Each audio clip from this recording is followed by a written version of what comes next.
mediocre. And all mediocre people can do is get drunk and forget. Hey, bro. Come on. Let's get drunk. I get drunk. Real drunk. I want to get drunk. I mean, sure, when you get drunk, you're lawful disgusting. You smell, too. Drunk and stay drunk. Let's get drunk and pass out. Did you get drunk, dance in your underwear and sing sea shanties? I got a hell of a good idea. Let's get drunk. All we want is to pass out and get drunk. And a little peace. So, we get drunk, and we're left like hell, and then we die. And the pipe dream vanish. They deserve to unwind and get drunk. We have to get drunk immediately. Are you gonna get drunk tonight, Daddy? Damn.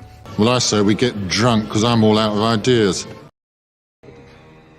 Put the gun down. I saw you with the box. What was in the box? Because I envy your normal life. Put the gun down, David. It seems that envy is my sin. Oh, what's in the box? Not till you give me the What's gun. in the fucking box? Ape has never killed. All right, those have got to stop. They were just going too fast and furious. Wow. Hey, how are we doing, everybody? Sorry to be a little bit late there. I was waiting for the 3 guests that I invited.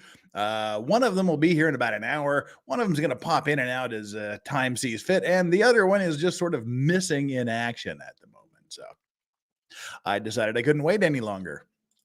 So there we go. It's Friday. It's one of those days. It's been a week. We had a chill stream last week. Today, it's going to be a little bit different. We've got some serious stuff. There's some rage. There's some fire. There's some rants burning inside of me that I got to get out. I've been locked into these trials. You had the Zachariah Anderson trial for about a month. Now we started doing this other Florida ice cream murder trial, which I've decided I just can't continue to go. So, well, see, there we go. Well, hang on. While we're, I probably boomered the shit out of that too already. Let me look at these here. We have, all right, come on, get off that. There we go. Julio, a member for 6 months of the Clean and Sober Crew, says, I want a dog cam for my 6-month membership. I'm not sure which banner I have up because I can't see it. It should be the right one. Let me see which one it is. Just in case it's not. Oh yeah, that's totally the wrong one. This is the one we need. Boom. Yeah. $100 to dog cam. So there, that's where we're keeping score. We're keeping score with the overlay there. All right. So as I was saying, I got a fever in me. It's been building up over this week. We've been doing the ice cream murder truck thing, and I decided we just can't do that alone. I got to get back to the regular things. I got to get back into motion. I'm feeling it. I miss just sitting here talking about the things that we need to talk about. The trials are cool. I like the trials, but this other way, it's a replay, so we can take a back seat. It doesn't have to be all replay all the time. So we're going to be, that's what we're doing moving forward. And we got a huge week lined up. This next week is going to be intense. It is going to be super, super intense. We've got today, which is going to be hopefully rant filled. And there's a lot of serious stuff and there's a lot of other fluffy stuff. We're going to kind of mix it up so it's not all at once in your face. But we've got the rants tonight coming up in about 12 hours from now, I guess. We're going to be doing a version of Unexplained about caves, mysterious and supernatural experiences that center around caves throughout the world. That will be here on my channel. It'll be me, Flux, and Danny on Direct talking about unexplained situations regarding caves. That's going to be on Friday night. Monday is going to be Maritime Monday. We have a very special Maritime Monday lined up. The guest I wanted from Maritime Horrors, I haven't got back. He hasn't got back to me on whether or not he can be on this Monday. If he can, that would be perfect. If not, we'll have to reschedule him. But regardless, we're going to have a very special Maritime Monday this Monday. Then Tuesday of next week, we're going to start off with a one-on-one interview with me and Zachariah Anderson's brother, Solomon Anderson. And then on Wednesday, it's going to be me with a one-on-one interview with his sister, Zenith Anderson. So we got Solomon on Tuesday, Zenith on Wednesday. Thursday is going to be OJ Simpson Day. And then next Friday is F It Friday. Do not miss F It Friday, no matter what you do. You don't want to miss it. We got the grift going. We'll talk a little bit about the F It Friday grift a little bit later. There's going to be some changes made. We talked about them a few weeks ago, or a few days ago anyway. I can't remember what we talked about. But I made some tweaks to it just so I don't die. But already lined up for F It Friday. The guest list is growing as we speak. We've got Flux. Flux will be here. Nicholas Starov will be here. LawTube Sean, potentially criminal, will be here. Megan Fox says she's going to try to pop in. She does her family stuff on Friday nights. Law of Self-Defense. Hopefully at least one cocktail in no tie. Branca is going to try to be, and he's going to be on the road, so he's going to try to pop in. Natalie Wisco has checked in, said it sounds lovely. So she'll be there. Ian Runkle of the Bailey. He's going to be traveling to San Antonio, but he thinks he might be able to make it. Camelot 331. Camelot's going to be here. Danny on Direct has already checked in. Legal Mindset Andrew is a definite maybe, and Meme Copium has checked in. So already we've got a huge lineup, and we haven't even started pushing it. So do not be late. Do not miss it. Do not miss F It Friday. And the whole purpose of F It Friday, if you don't know, is to grift, where I try to grift for everything absolutely possible I can get out of you in one day, so we don't have to worry about it the rest of the month. It's all good. It's all fun. It's all games. We keep it going as long as I can stay conscious. And then we shut it down when I feel that I've crossed the line. But that's the whole idea. I try to liberate as much money from you as possible on that one day, and in return, you get to watch my shenanigans with my guests. And Julio bringing the heat from the beginning. Well, that didn't take very long, did it? Hang on here. First of all, Wolfram gifted 5 Legal Vices memberships right at the top of the show. So if you're one of the lucky people that got that subscription from Wolfram, make sure you give Wolfram a great big thank you. And who else we got here? Wow, this YouTube's being kind of a bitch tonight. All right, yeah. Where are you? Stop it. Huh. All right, I'm just doing things. Jonathan Clean and Sober, he's been here for a member for 1 month, send his message late racks. And Givener has who's been a member for 6 months, says no dog cam is cruel and unusual punishment, which leads us to Julie O dropping the big hammer. Show me the damn dogs. Well, we can do that. Maybe. There we go. Boop. All right, there's Doggo Cam. There you go. We made that. Now I got to take off the banner. Didn't even need the other banners because Julio just went down to business. Thank you so much for that extreme generosity. I deeply, deeply appreciate it. And as soon as you did that, Yoda Dargi was strawberry. Dargi is strawberry in Korean. So her actual name is Dargi, but I call her Strawberry, so you know what I'm talking about.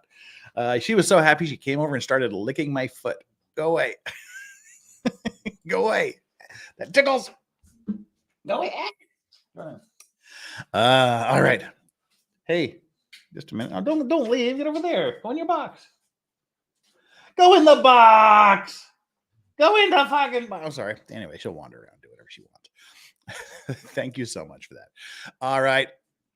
I've got that out of the way, but I really wish you wouldn't lick my feet. Thank you. All right. Now that the world is all the way it should be, everything is no doggos, no peace. Hey, get Steph on. It's a bank holiday, so it won't be at work. Steph has the invite. All she has to do is respond. And she's always in. She always pops in on the F It Friday. So I'm expecting her to be there. She just hasn't confirmed yet. So, all right, mods, thank you for being here and doing all of your moddy stuff tonight. Thank you for being here, chat. How many we got here? We got 389 of you right now, and I haven't even started. We're going to get down to business real quick here.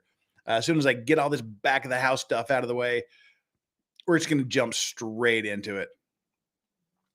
So make the dog cam larger than me? Never.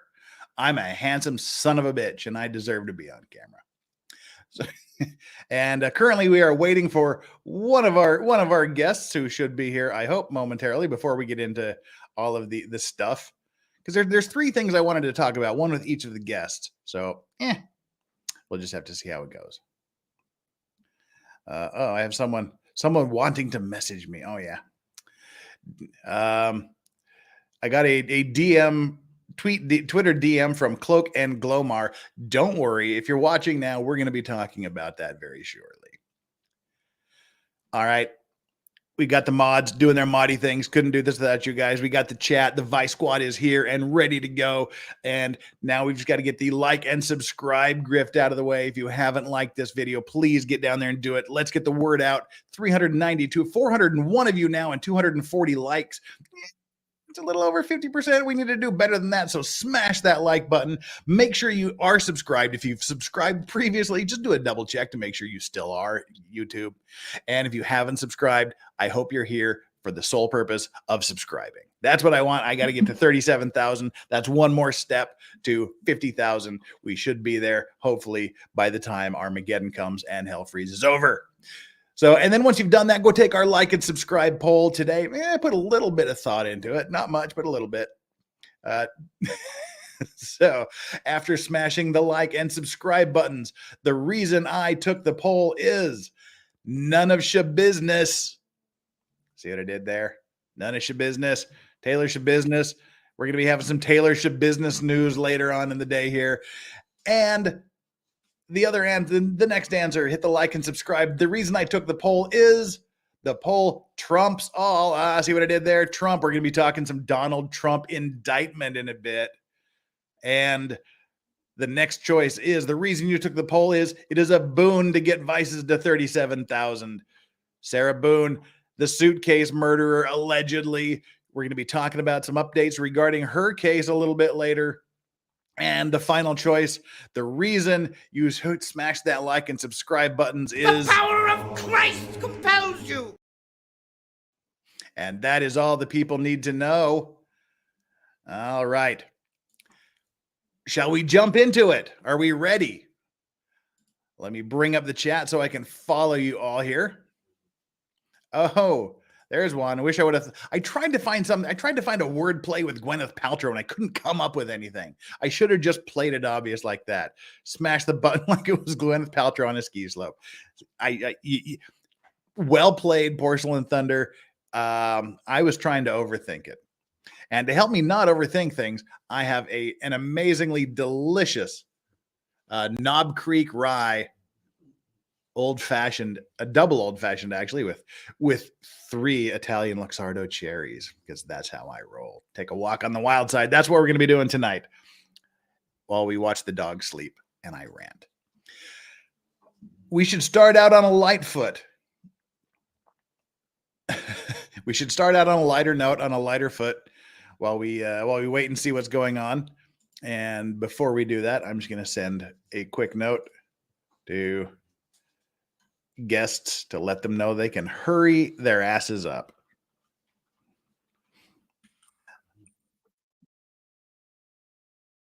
All right.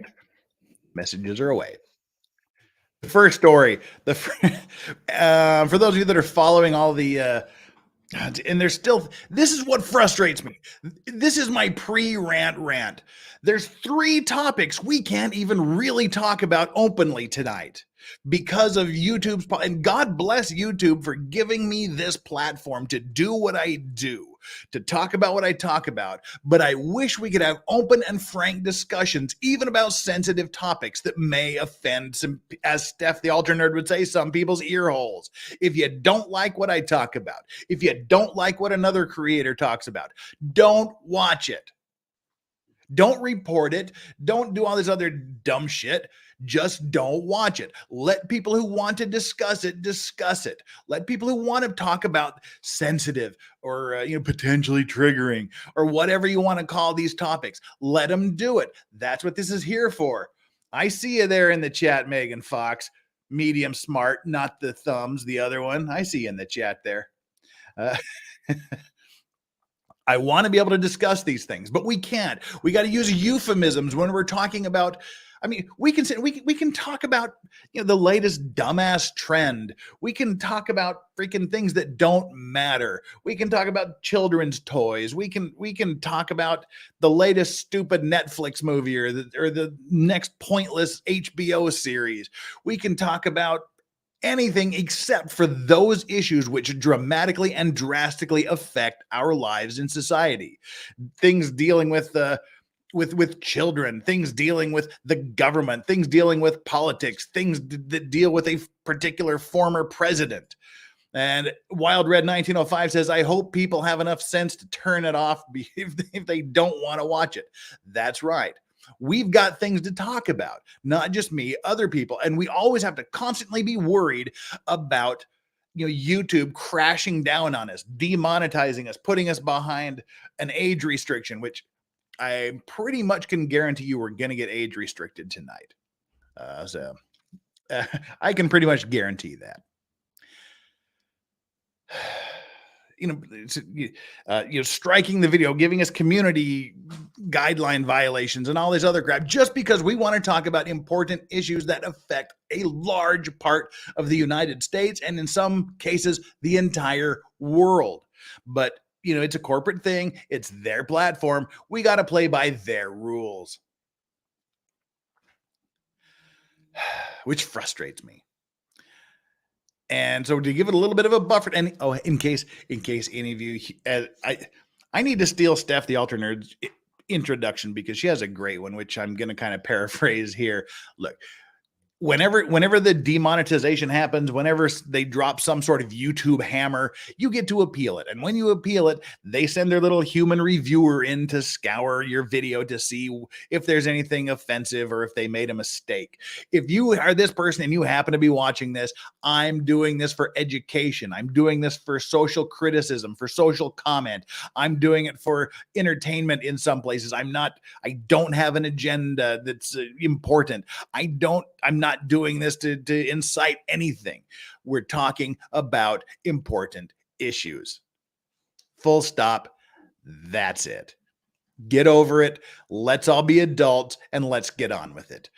Carnage Undone says, if you watched John Wick 4 yet, I just watched it, and man, I am dying for John Wick 4. It does usually, actually in Korea, we get the movies early, because it's a global release on the same day in the US. So we usually get, when most movies open on a Thursday in the States, we get them on a Wednesday. So I usually get to see movies the day before everybody else does.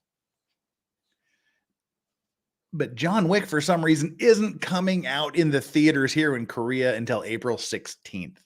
So I've still got 3 weeks a little over 2 weeks to wait. And it's frustrating the hell out of me. I love the John Wick series. I absolutely love them.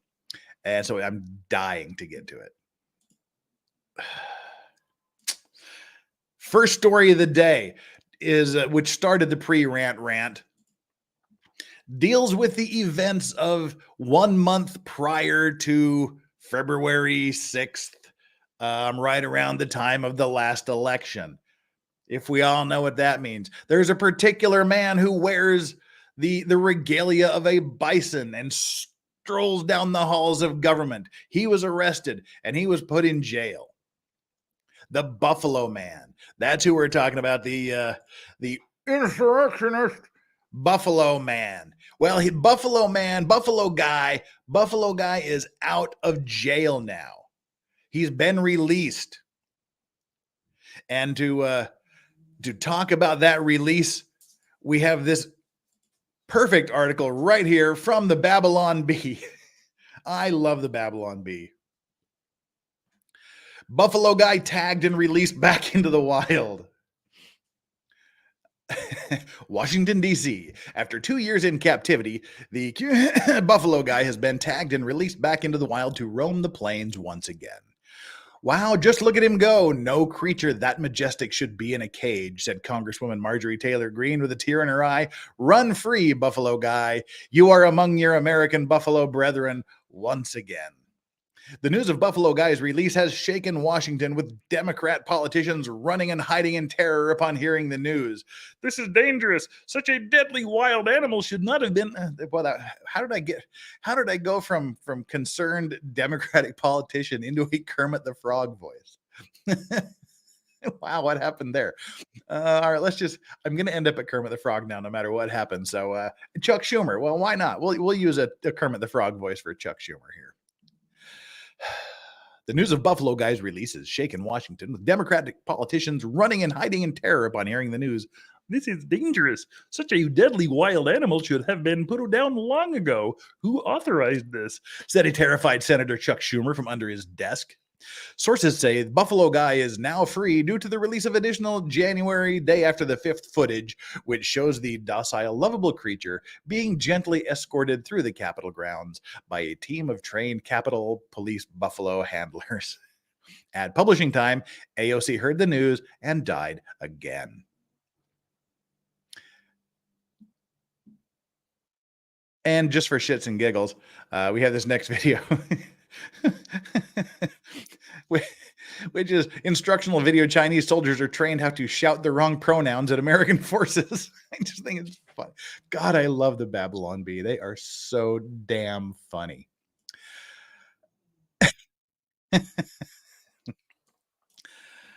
All right, doggo, how'd you get down there? There we go. That's what we need to do with the dog.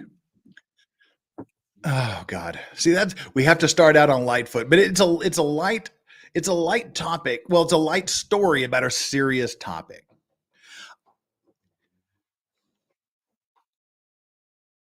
God dang it. How can you can't talk about the day, you can't talk about the events surrounding it, you can't talk about what happened. But let's just say more people were injured on that particular day than almost no other day in the history of America. And what I mean by that is almost nobody was harmed that day. It's a stupid waste of money. It's a witch hunt. It's people with agendas wanting to make things out more than they are. And now the main guy, the icon of that particular event has been released. Oh, I'm sure I'm already in the yellow zone. I should probably check this out. Let me bring up my behind the scenes content board to see what's happening. Oh yeah, we're already limited on our we've already been yellowed by YouTube. Request review.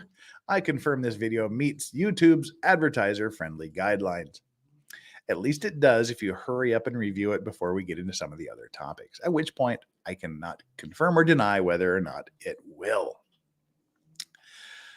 All right, now we've got to wait for our first guest before we talk about the next thing I wanted to talk about.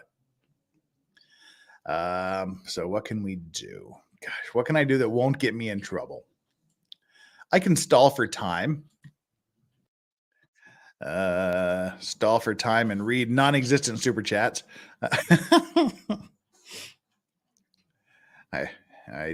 I do have confirmation that the guest is on their way. Yes, on Rumble, I am allowed to say what I want, but also I get nothing out of Rumble because the way it works with Korean banks, my status here and things like that, what I can do with bank accounts, it doesn't let me do it with Rumble. But I use Rumble for my storage just in case something happens to YouTube. But yes, Rumble would be nice. Locals would be nice, but right now, 4B, in the exact particular situation I'm in, it just doesn't work.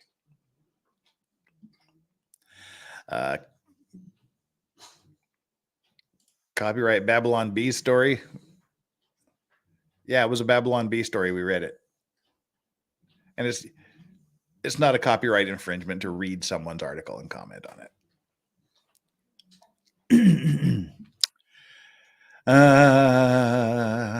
I need a drink. That's what I'll do. While our guest gets their coffee. Damn, that is a good old fashioned. All right, I can rant about my housekeeper cleaner lady. Every second Friday, once every 2 weeks, I have a cleaning lady that comes and cleans my house. And if you've been watching on the days that my house cleaning lady comes, I'm always late because she just messes with everything. You know, she wipes the keyboards, and I keep my computer on most of the time. So she just wipes the keyboards off with a wet wipe or something like that, and just knocks things around, knocks the camera out of whack and the microphone out of kilter. But and I swear, and it takes me forever to find things. And I was grumpy as hell today because she's crossed the line. She started messing with my bar utensils. I had to search to find the stuff to make my cocktail with today.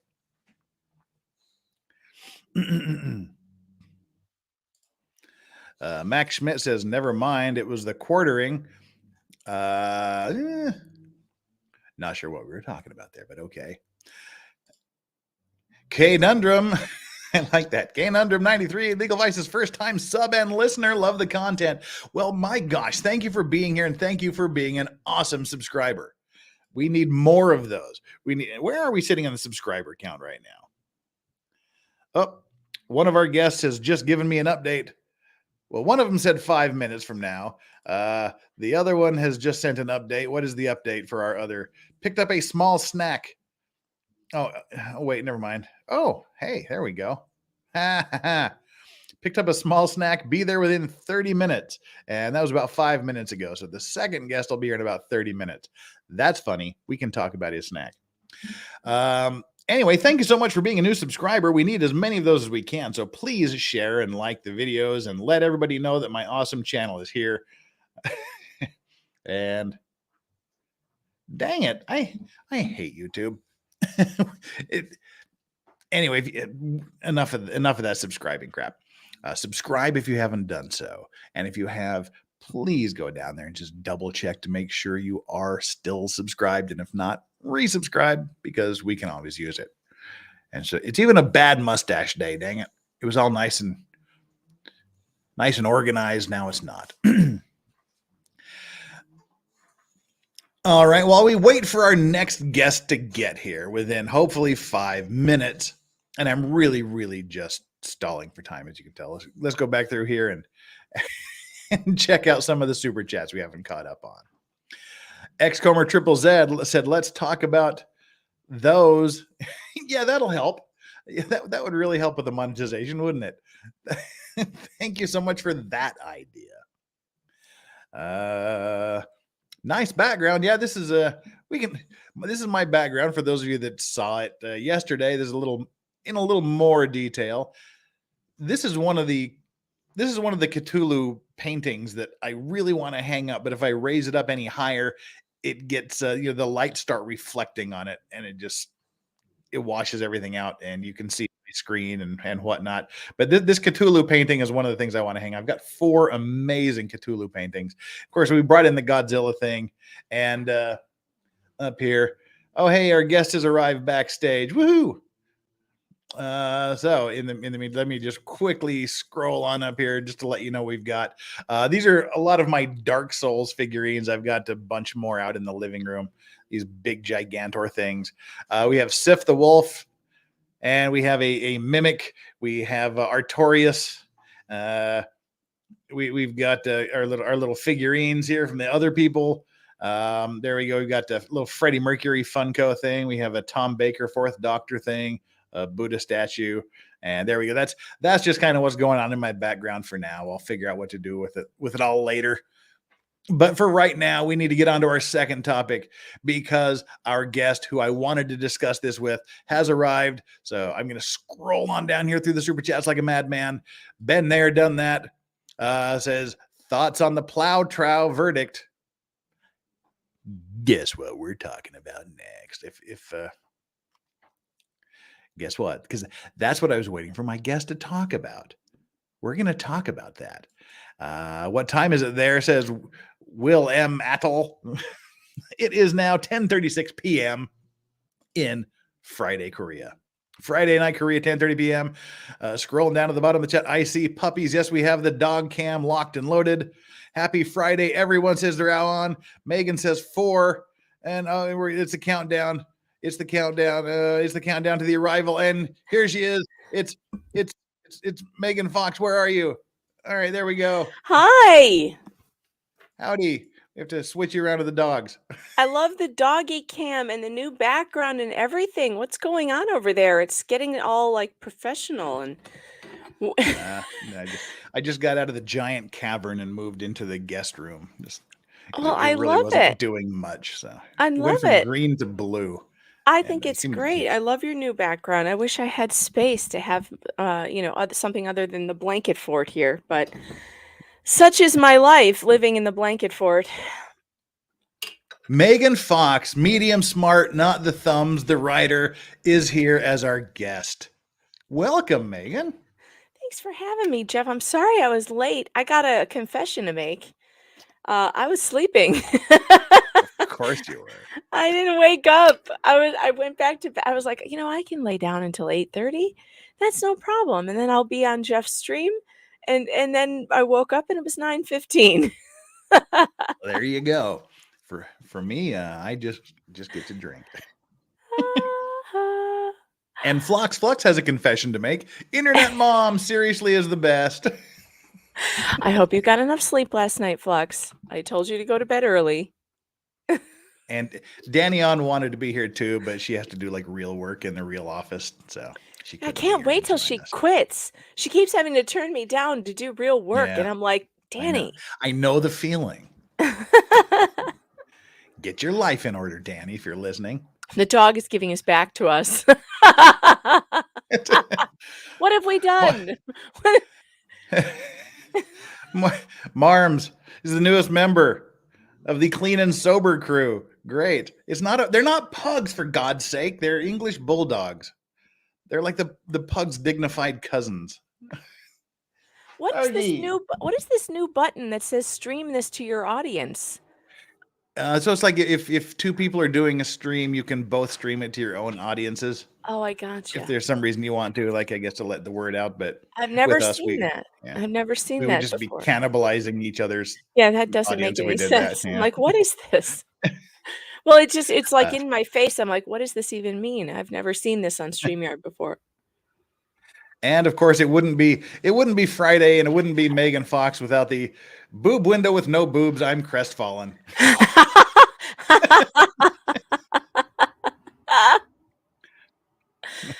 Oh God. All right. So the reason you're here is I know we didn't have much of a time together with the Gwyneth Paltrow trial. Oh, but you did stop by several times. That was fun. It was good. I know, and it was the funnest damn time I had, because it's great, because it's far too many people were covering that trial, and far too many people were taking it seriously. That was like the absolute worst trial I think I, honest to God, have ever seen in my entire life. Was the Gwyneth Paltrow trial. I think it ended up, though, it started out that way for me. Like I was feeling kind of like, all right, I'm going to cover this because hardly any of you were covering it, and also I wanted to watch it anyway, so I was going to be watching it. So why not just stream it? But it was so boring, except when I watched it. But after the first stream, I was like, oh my God, this is the funniest trial on earth. We've got such characters in this trial. They must be known. They must be known. And it came out. There are so many things that have come out during this trial that just blew it away. Like I love it. I love this trial. For one, that guy, my theory about the coughing menace, the plaintiff's attorney who did nothing but cough and gag on phlegm, and he wouldn't take a cough drop, and he wouldn't stop talking, and he wouldn't put anybody else up on the stand. My theory was this guy is using that cough as a distraction. This is actually his strategy.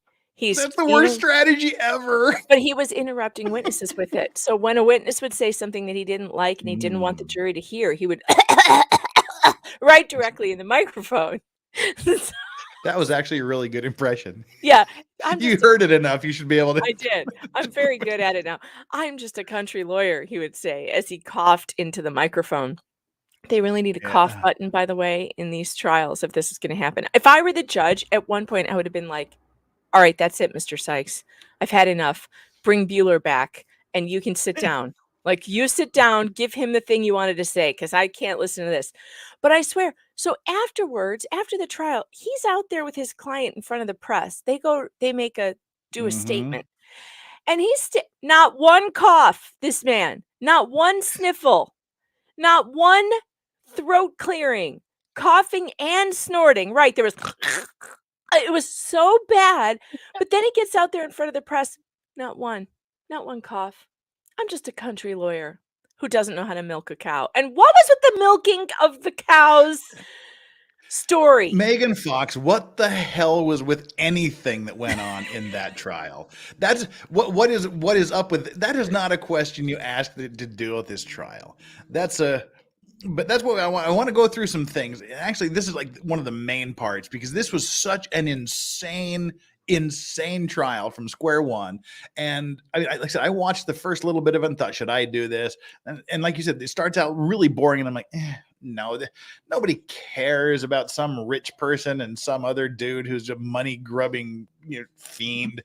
And then everything went to shit and everybody and their pet dog started watching. And I thought, okay, I'll just get the crumbs that are left on the table. And now it seems that everybody is covering it because it's such an amazing trial.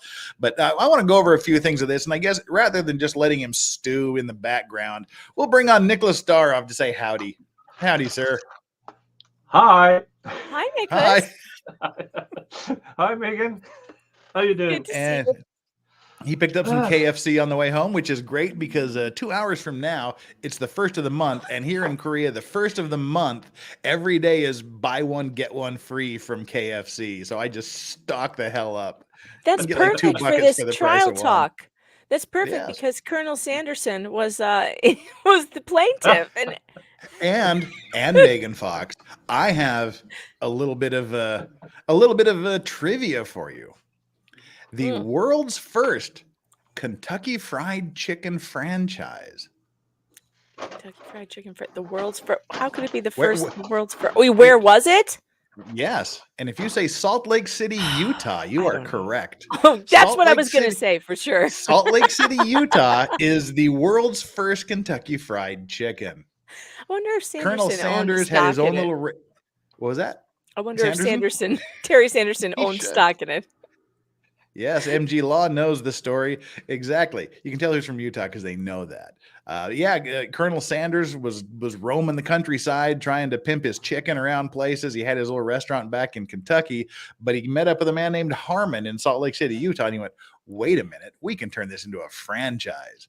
And so right on South State Street, there's the world's first KFC, and it has it in big letters. They've got Colonel Sanders' white suit in there. They've got his briefcase and some pictures and some old news things. It's like a little KFC museum in the middle of the restaurant, but it's also in the most run down, ratchety, criminally part of Salt Lake City.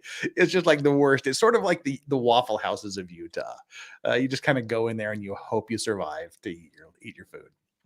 But that's some trivia there. Nicholas Staroff, union rep, labor law guy. How are you? I might have been speeding to get back because you sounded so panicky and frail. I never panic. You were turning on the guilt there a little bit. Yeah. I mean, you're like, I'm trying to fill in. I'm obviously failing. Well, I didn't want to talk about these issues and then not have any use for y'all. That's funny. Nicholas, you can sit in, you can participate or whatever. We're going to talk about the Gwyneth Paltrow trial here for a little bit. Yep. Probably the next 20 minutes or so, we're going to be focusing on just the weirdness that is this trial. It was great, how weird though. it is. It was such good entertainment. Well, I mean, you watch some videos and it's always like the top 10 moments of this trial, the top 11 dramatic moments of that trial. the best that Law and Cuck could come up with was 7 oddities from the Gwyneth Paltrow ski trail that had viewers shocked, confused, and hooked. This is what the world has to see. Not the 7 highlights, not the 7 best moments, the 7 most confusing and shocking moments. There were a lot of those. And these are supposedly the most confusing ones. So for those of you that didn't watch this trial, gripping the nation as Academy Award gripping the nation. Gripping the nation. Faces off against Anderson in a highly publicized ski collision case. And mind you, I think Gwyneth Paltrow's got this guy by about 5 inches. He's what, 5'5"? He said? But he lost I think 3. He's shrinking. He's been shrinking over the last 6 years.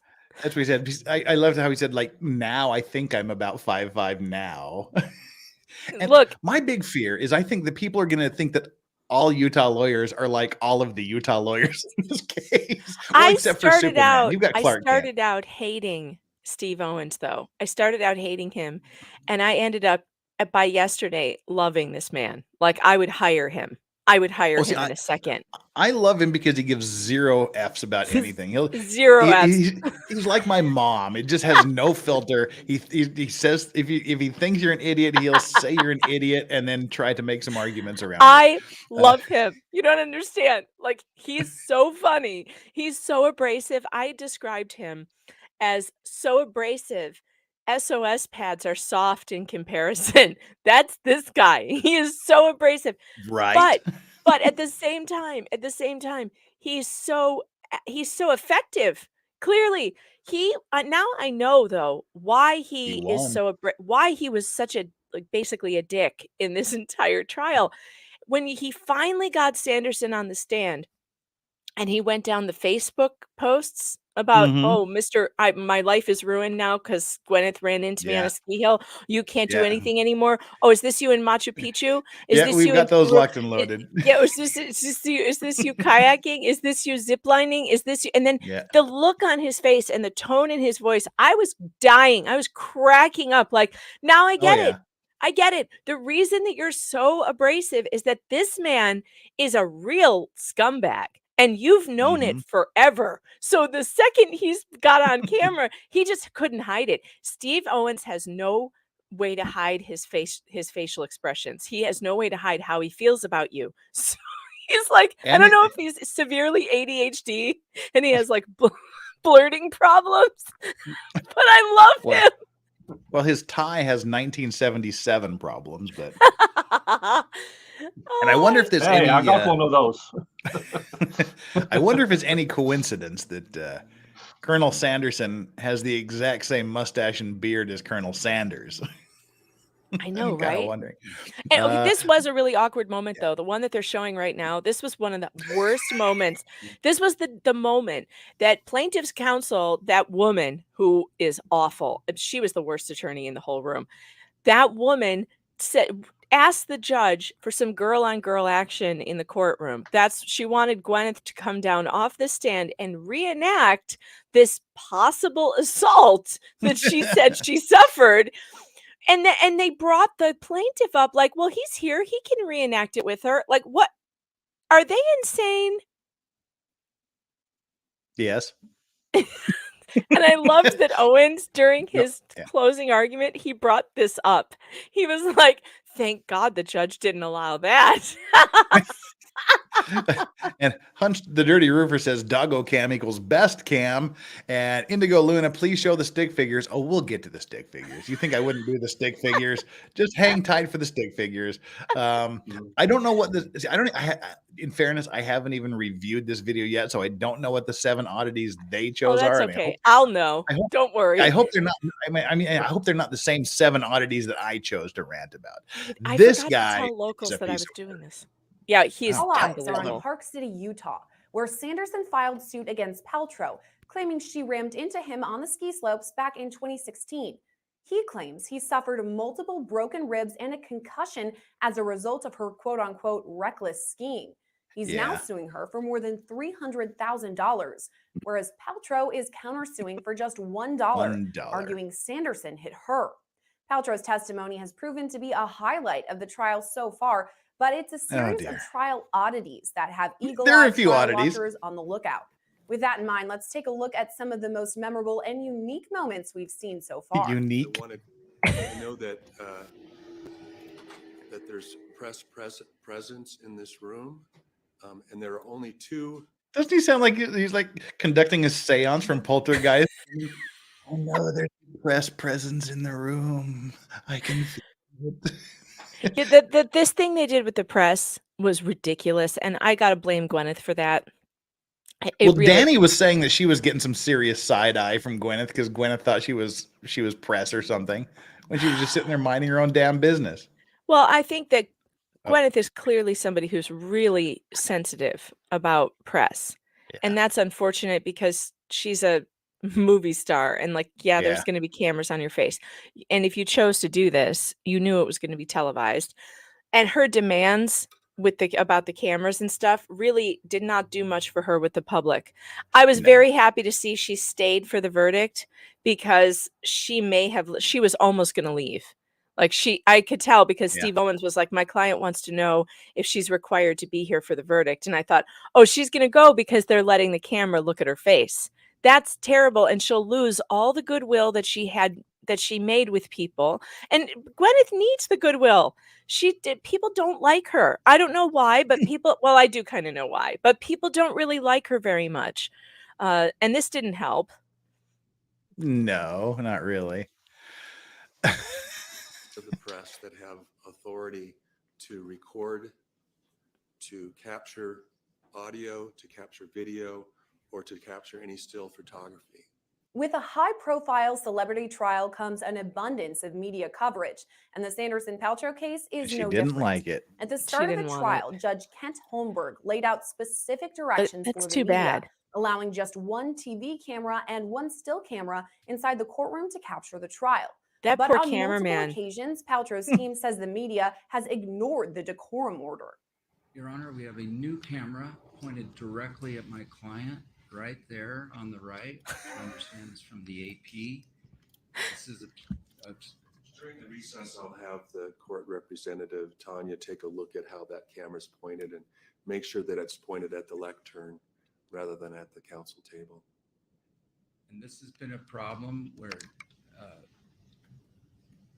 for instance, reporters being in front of my client's car going out yesterday, cameras in her face, inches away. During the recess with Tanya and talk to her about that. I've already talked to her about the fact that you've raised this issue yesterday. That's like a Flavor Flav level necklace she's wearing there. She put a big clock on it. There are new changes because it's just. Kings, you're like, I like big butts and I cannot lie. You other brothers can deny. Directly at her, which is contrary to the decorum order. Yeah, so Gwyneth, cameramen are trying to take pictures of you. Of course, they're pointing their camera directly at you. Look at her. It's a reasonable request. Again this week, Paltrow's attorneys made an objection about the media coverage, arguing that the network running Pool for the trial pointed a camera directly at Paltrow at inappropriate times. I also have a court TV. Jesus. Yeah, they did this 4 times at least. And look, here's the thing: when finally the court TV lawyer got up yesterday and put in his motion to change the order, I was like, finally someone stands up for reality. And he said to the judge, I have never, ever we've never covered any trial where this was the norm. This has never been the case. You're asking us to do something that we've never done. And in the interest of the public wants to see counsel's table, period. They want to see both litigants. They don't just want to look at the judge. Well, I want to see the lawyer without a mask on. He's like put his mask on at random times. Of course, I guess if a guy was hacking up a lung next to me, I'd put on a mask. He wasn't. He said he had a cold. That he got a cold, but then he was taking it off all the time. It's just illustrative of how this is something that makes people feel better. It isn't something that actually helps anyone. Because if he really thought it did, he would have worn the thing the whole time. Yeah. To make, Your Honor. Well, why don't we deal with the that only time a mask unless it works needs to be is done if right now? both have a mask. Because you cough off through the sides, Had two and everybody decorum gets order infected. violations. I'm We should be reporting more. See, now he takes it off. And he's in front of the microphone. So whatever And he- wiping his nose. whatever's coming out is going to land directly on the microphone. Then the next guy gets up there to talk, and it's right there, and he's going to touch it. So Sometimes it's it's hard this. for me to tell, Your Honor. If it's a still photographer, it's not court TV. No. My client, I've had this on two individual reports. This just came off as There whiny. is a direct camera on my client's face. Oh In the no. last, for the last bit of I feel like she's had testimony. other things I directly on wasn't her face that speaking, might not be. That might be more and it was just more focused upsetting on than a her. camera. Direct violation of. Yeah, I saw her web shop. I know exactly what she's doing. We've all seen that goop show, Gwyneth. You put a Ew. lot of weird stuff on your face. Ew. But see, you had a thing for your son, Clark Kent, back here. Oh, sweet baby James. Bring me more sweet baby James all day long. That kid is the pride and joy of my life. His father and I are very proud. He is just so great. Gwyneth Paltrow on court TV I want a mom today, for him. when she's not speaking and I'm not speaking. Okay, so that's noted. I just hate the way they all talk. It's not even vocal fry. It's just like, I can't be asked to really put any emotion in my voice. They all were very slow, which is why I would It's get up. lethargy. This is why I wouldn't start streaming until like 12 o'clock noon my time so that I could put it on 1.5 speed, because they all talk like this. And well, I mean, it's why do they talk like this? This is not how people It's a talk in real Utah life. thing. Utah people speak pretty slow. Oh, I wouldn't survive there. But I not with wouldn't. no energy. Not just like, The simple country lawyer did speak so fast, though, that I had to turn him back to normal because he is not understandable on even 1.25. I like Samuel Reynolds in the chat. Wait, that's her son? Yes, Samuel. That's my kid right there. Isn't he adorable? All right. and if she wasn't married, it wouldn't be her son. That's not true. He's too young. He's very young, which is why I Come on, immediately just Megan. want to do his laundry and make him a casserole. He's That's like, not what? what you do for What is he, son. like Anyway. 20 something? Moving right along. Then What? I'm going to ask court TV to if they need any clarification on the decorum order to ask for it, but otherwise they should only be going on the lectern and on the witness unless an objection is made at counsel table, and then they can show counsel table. But I'm it trying was to find a viewer way to watching make the this trial more through that screen monotone. that discovered some important evidence. I think what happened is Terry reactivated his account a few days ago, and then the viewer was able then to access the. And how do we So know, that- how do we know this? Do you have a computer expert that's going to say that?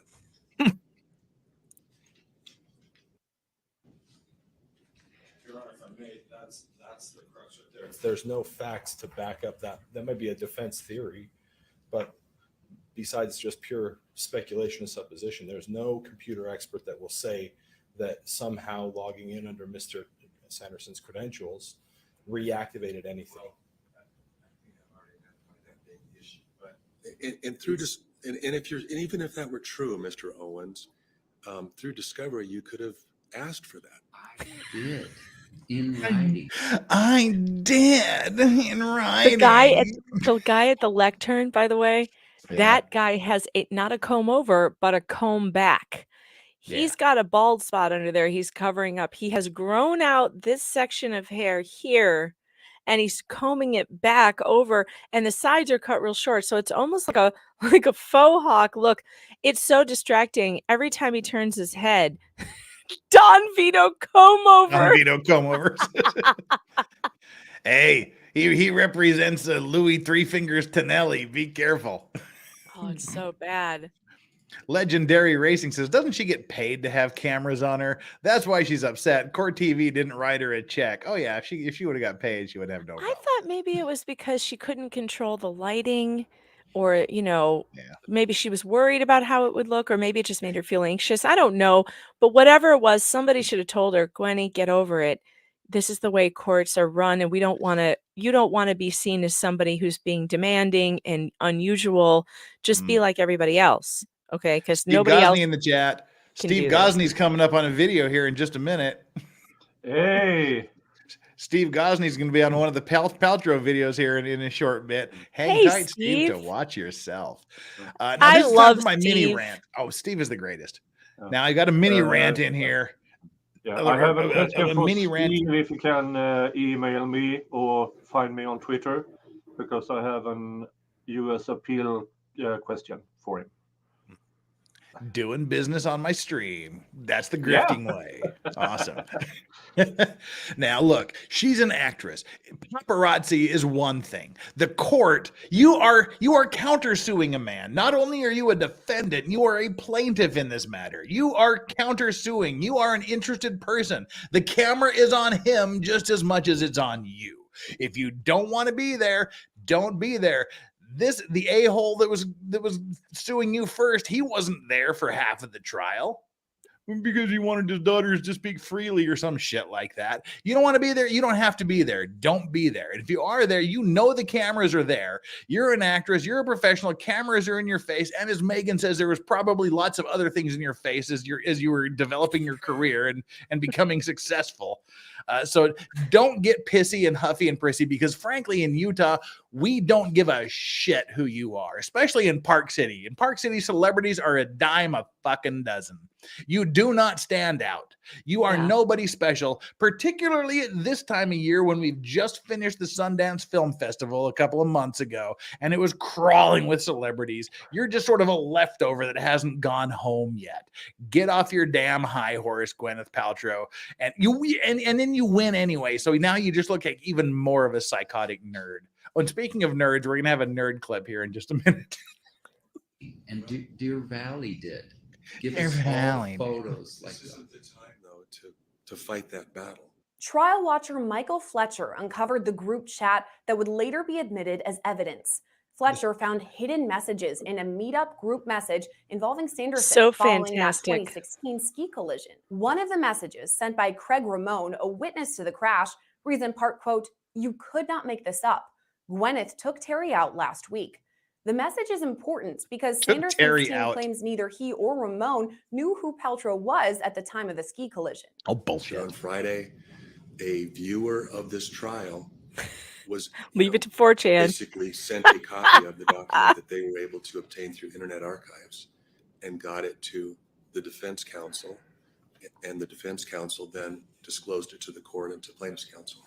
It's not just newly admitted evidence that has viewers glued to their screens, though. Viewers were eager to see defendant Gwyneth Paltrow take the stand, and See, I don't believe that story for a second. His face had barely hit the snow before he's texting his daughter, "Woo, I'm famous. I took out Gwyneth Paltrow shit." You know, it's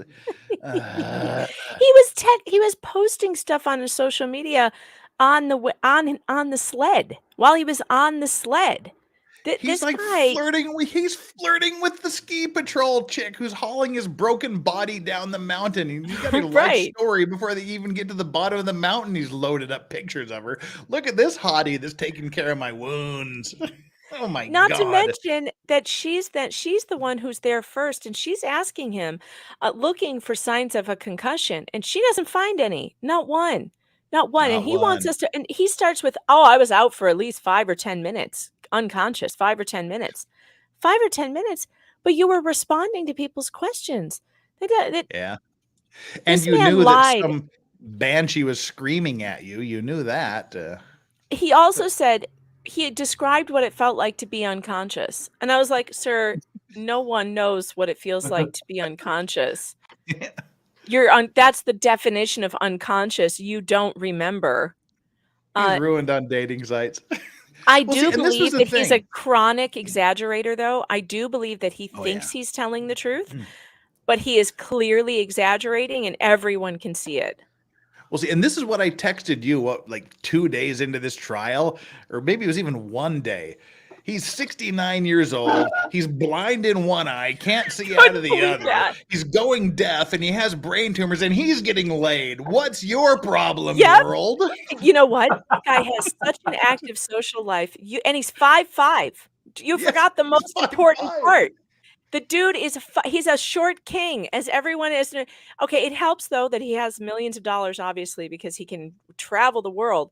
But still, like this dude is not that handsome.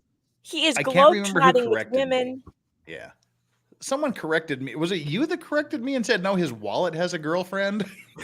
someone corrected no, that me and said his wasn't me. wallet has a girlfriend. Because someone even said if his wallet has a hey, girlfriend. look though, it still matters what your personality Mike? is. Yeah. It still does matters it really? because his girlfriend left him after all this shit. She was like, I'm tired of this. You're mean and quit acting like this. And she thought he was blowing it all out of proportion, and she left. Have you seen the movie Best of the Best? Like Best in No. Show, I mean, Best in Show. It's sort of like Best in Show, yes. Yeah, it's like that scene that sort of made fun of Anna Nicole Smith and her husband. It's like she's like got her old guy that can barely breathe, and it was like, we can talk or not talk for hours. We both like soup. Soup. I'm sure him and his girlfriend had lots in common other than his money. I wish you had the picture that I have of the girlfriend who left him, because that woman also, she's a legend, this woman. She's been married 3 times. She's had 2 long-term relationships after that, including with, wealthy guys all over Park City, apparently. And I mean, she's an older lady. She got wrinkles. I'm like, this woman is a legend. Look at her go. She's still out there. And now she has a new boyfriend. I'm sorry, but see, there's a girl like that here in Busan that hangs around in the places I hang around. And it's like every guy has a story about her. You just meet someone and you go, do you know so-and-so? And they go, oh yeah. Everybody has a her story. Look, here's the but thing. Flux also has a story. What is Flux says? Does being an eye doctor really pay that much? Yes, it does. It does, and ironically, neither one of his work really well. No, I have a friend whose husband, before he died, was an ophthalmologist, and he had a very thriving business, and most of his business was LASIK surgery. And they have an incredible life. I mean, just incredible house, beautiful life. Yes. So yes, it pays a lot. Send your children to ophthalmology school. Mike says he used to work in Park City, one of the worst places on earth. Well, it can be, but it's got some good things too. It's right next to the High West Distillery, for one thing. Oh, which is my favorite whiskey. You guys all know that. Oh, yes. Which High West do you like? Campfire. But I also, isn't that good? Campfire's great. Oh, it's so good. Campfire's really interesting because it's such a weird mix of rye and bourbon. It's great. I love Campfire. Yeah. And there's another one that I really like. It has a rabbit on the front, but I can't remember the name of it right now. But it has a rabbit on the label. Bourrier or something like that. The Bourrier, yeah. Maybe. But High West whiskey. Yeah. Oh my God, it's so good. If you get out west, you need to go to the High West Distillery. They have tours all day. I'm long. going to go. I have it on my bucket list. Smell that whiskey, and you get to go past. Park City. Oh, the High West Distillery. Every time I go back, I go tour the High West Distillery just because I want to go. It's an awesome place. I want to go there. I didn't know you were a High West fan. That's the only whiskey I drink. Wow. I love it. All righty. Well, we're going to let this play. It smells so good too. Just hits you in the face with that. It just has a wonderful aroma. Just like Gwyneth Paltrow hit him in the face, allegedly. And just like that's other not what things hit happened. Gwyneth Paltrow. And just like Gwyneth Paltrow got things hitting her face as she was coming up. Allegedly. All righty. There we go. Hang on. I'll be right back in just a second. Along with it, a reenactment by plaintiff's attorney Kristen Van Orman. The court and Ms. Paltrow, if you don't mind, since again, when we did this over Zoom, would you mind stepping down and us kind of acting this out a little bit so I could get a good feel? No. While Van Orman originally wanted Paltrow to act out the collision, her defense team objected. She then acted out the scene. So your counsel doesn't want you to come down, so I'm not going to ask you to come down. That's inappropriate. The judge sustained the objection, so she shouldn't comment on what I want. It's what the judge wants. The objection was sustained. I am going to try and be both you and Mr. Sanderson at the same time. Oh yeah, Let's good have luck. Bob can be. Let's have Mr. Sanderson. He's here. This is the worst thing ever. God, I was screaming when this was happening. I was screaming, and Steve Gosney was like, "Oh yeah, let's do it. Come on, Judge, let it go. Let's do it." No, we actually have to back out of this because we have to back out of this and we have to go to my next video that I wanted to show because this just fits in perfectly here. We have to stop that. And before we get into the next one, just for you, Megan, I had to run across the house and I got myself some High West double rye. Double rye, that's a good one too. That's a good one too. I stock up when I go back home. Oh, High West is so good. It is. Don't you wish it wasn't 10 o'clock in the morning there? Yes, I do. All right. I would be joining you. That's cheers my to you. favorite. Cheers. Doggy looking at camera. Hey, what's up? What's up, Aw. Strawberry? Look All at right, that. let me make sure it's the I second. love the puppy cam. The puppy cam is really excellent, Jeff. It is, and it's behind $100 paywall because that's how I grift, and we've already reached that. So we freed the doggies. Is the We other let one the puppies is the out. other one alive? I'm getting concerned. Probably not. It's Yoda. Yoda just lives in Yoda's own. Yoda's busy using the Force to keep the universe together. Yoda has just been out for a very long time now. Yeah, I took them to work today. So ordinarily they sleep like 20 hours a day, and I took them to work, and they don't sleep when I take them to work because they're just like wandering around. They get all the attention. tuckered So out. they got home and they're just wiped out. All right. So this what he's talking about reenactment here. You're talking about reenacting this scene, which I just described as like 50 Shades of Gwyneth. She's telling this traumatic story, and I even texted Megan. I'm like, why am I horny now? Because she's like, I'm skiing down the mountain, and suddenly these two skis parted my legs, and he pressed up Gosney against me. was like, I'm and suddenly yeah. oddly stimulated. He's thrusting against me, and I hear these grunting noises, and then he pushes my face down in the snow and lays on top of me. I'm thinking, I want to go skiing.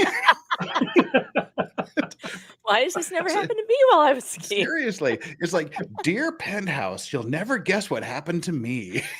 This was the Gwenuendo trial. One of my chatters said it's a Gwenuendo, and it really is. It's nothing but Gwenuendos the entire trial, which makes it great. Because my entire chat is like basically 7th graders, and we're just so immature with our jokes, and that just makes it fantastic. Oh, it does. And this clip comes courtesy of Law Talk with Mike. And where did this quote go? Exactly. Valhalla waits. I've read Penthouse. That's exactly what I was just saying. That were less exciting. Yes. This is her describing the strange grunting noises as his skis slowly parted her legs. I was skiing and two skis came between my skis, forcing my legs apart. And then there was a body pressing against me, and there was a very strange grunting noise. So my brain was trying to make sense of what was happening. I thought, is this a practical joke? Is someone like doing something perverted? This is really, really strange. My mind was going very, very quickly, and I was trying to ascertain but what I was can happening. understand why she's thinking this. And he said, I didn't know if it was an accident, but he was groaning and grunting in a very disturbing way. Yes, there was a sort of groan coming out of his mouth. Okay. Then you said, I froze. Oh, God. Yes. It's happening. I was skiing, and two skis came between my skis.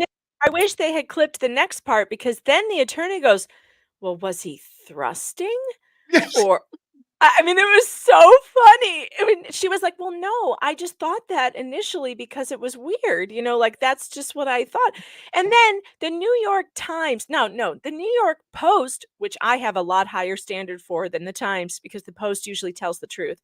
The New York Post wrote a fake news story about her testimony. And the headline was, Gwyneth Paltrow said she was sexually assaulted on a mountain. It's like, no, that's not what she said. She said that's what she had those thoughts go through her head. And I'm sorry, if it happened to me the way it happened to her, I'm sure the same thought would have gone through my head. I did have a question, though, about whether if I believe Sanderson hit her on accident, of course, I don't think that he did it on purpose, but I think that maybe the reason he was making those noises is because he got very flustered getting caught up in her skis, and he was like, oh, you know, like, But would you describe it as his skis slowly parted my thighs and he thrust his body against me? Oh, she didn't God. So say thrust. I She said know. there I'm was a just body pressed up pressed. Yeah, I against me. know. So if that's how it was, that's how it was. How else are Yes. you going to say the skis came between my skis and pushed my legs apart? What would you say? That's what happened. If that's what happened, that's I what happened. know. It all But just sounds you bad can because it's weird. It's a weird it's just accident. it's phrasing. You can say I was just skiing down and suddenly I saw these skis that like slid in between me and then I was like face down in the snow. You didn't have to do this and then I noticed, how did the carpet get this dirty? And I'm sitting here on this dirty carpet. Yeah, going, oh my Lord. But anyway, so we had to show that because that was leading up to the reenactment of the alleged incident. And Where that it just like stupid attorney. well, this female attorney, she had the hots for Gwyneth, I think. She For was like sure. fangirling. She's like, can I rub up against you like he did?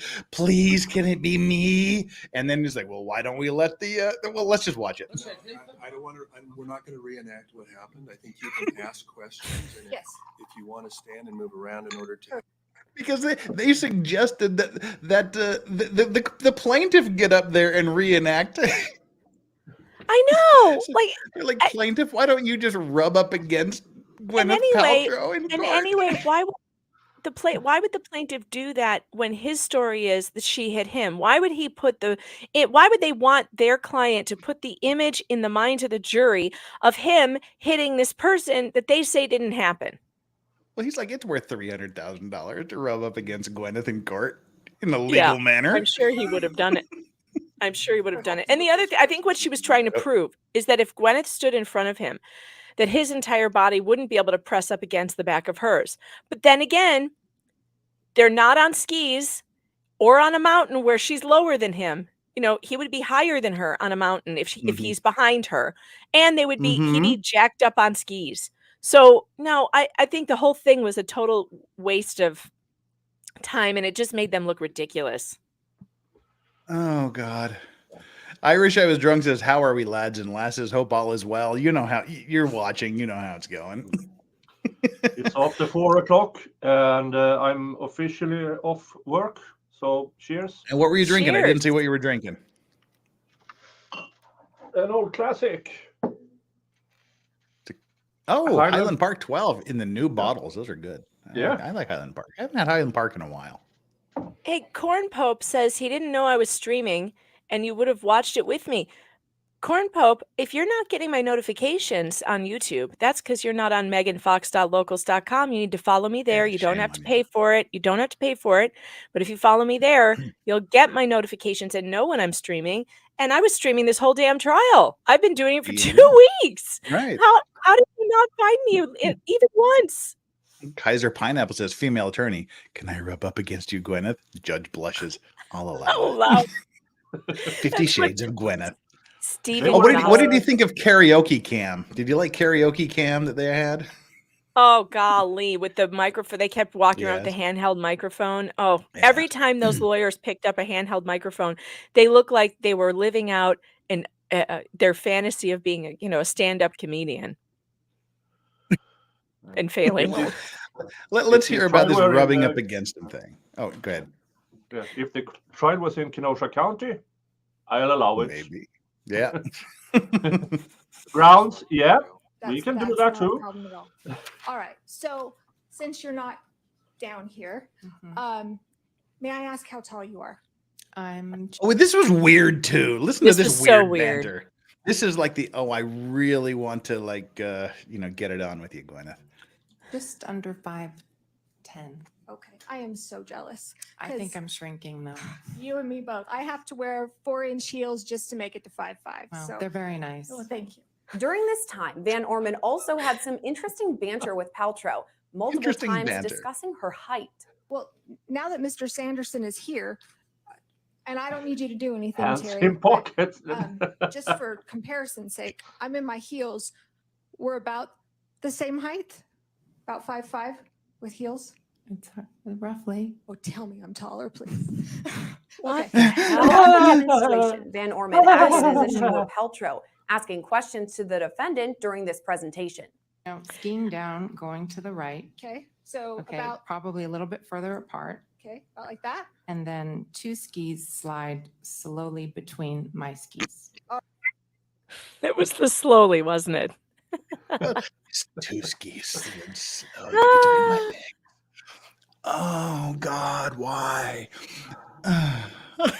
So my feet are about what, a foot apart?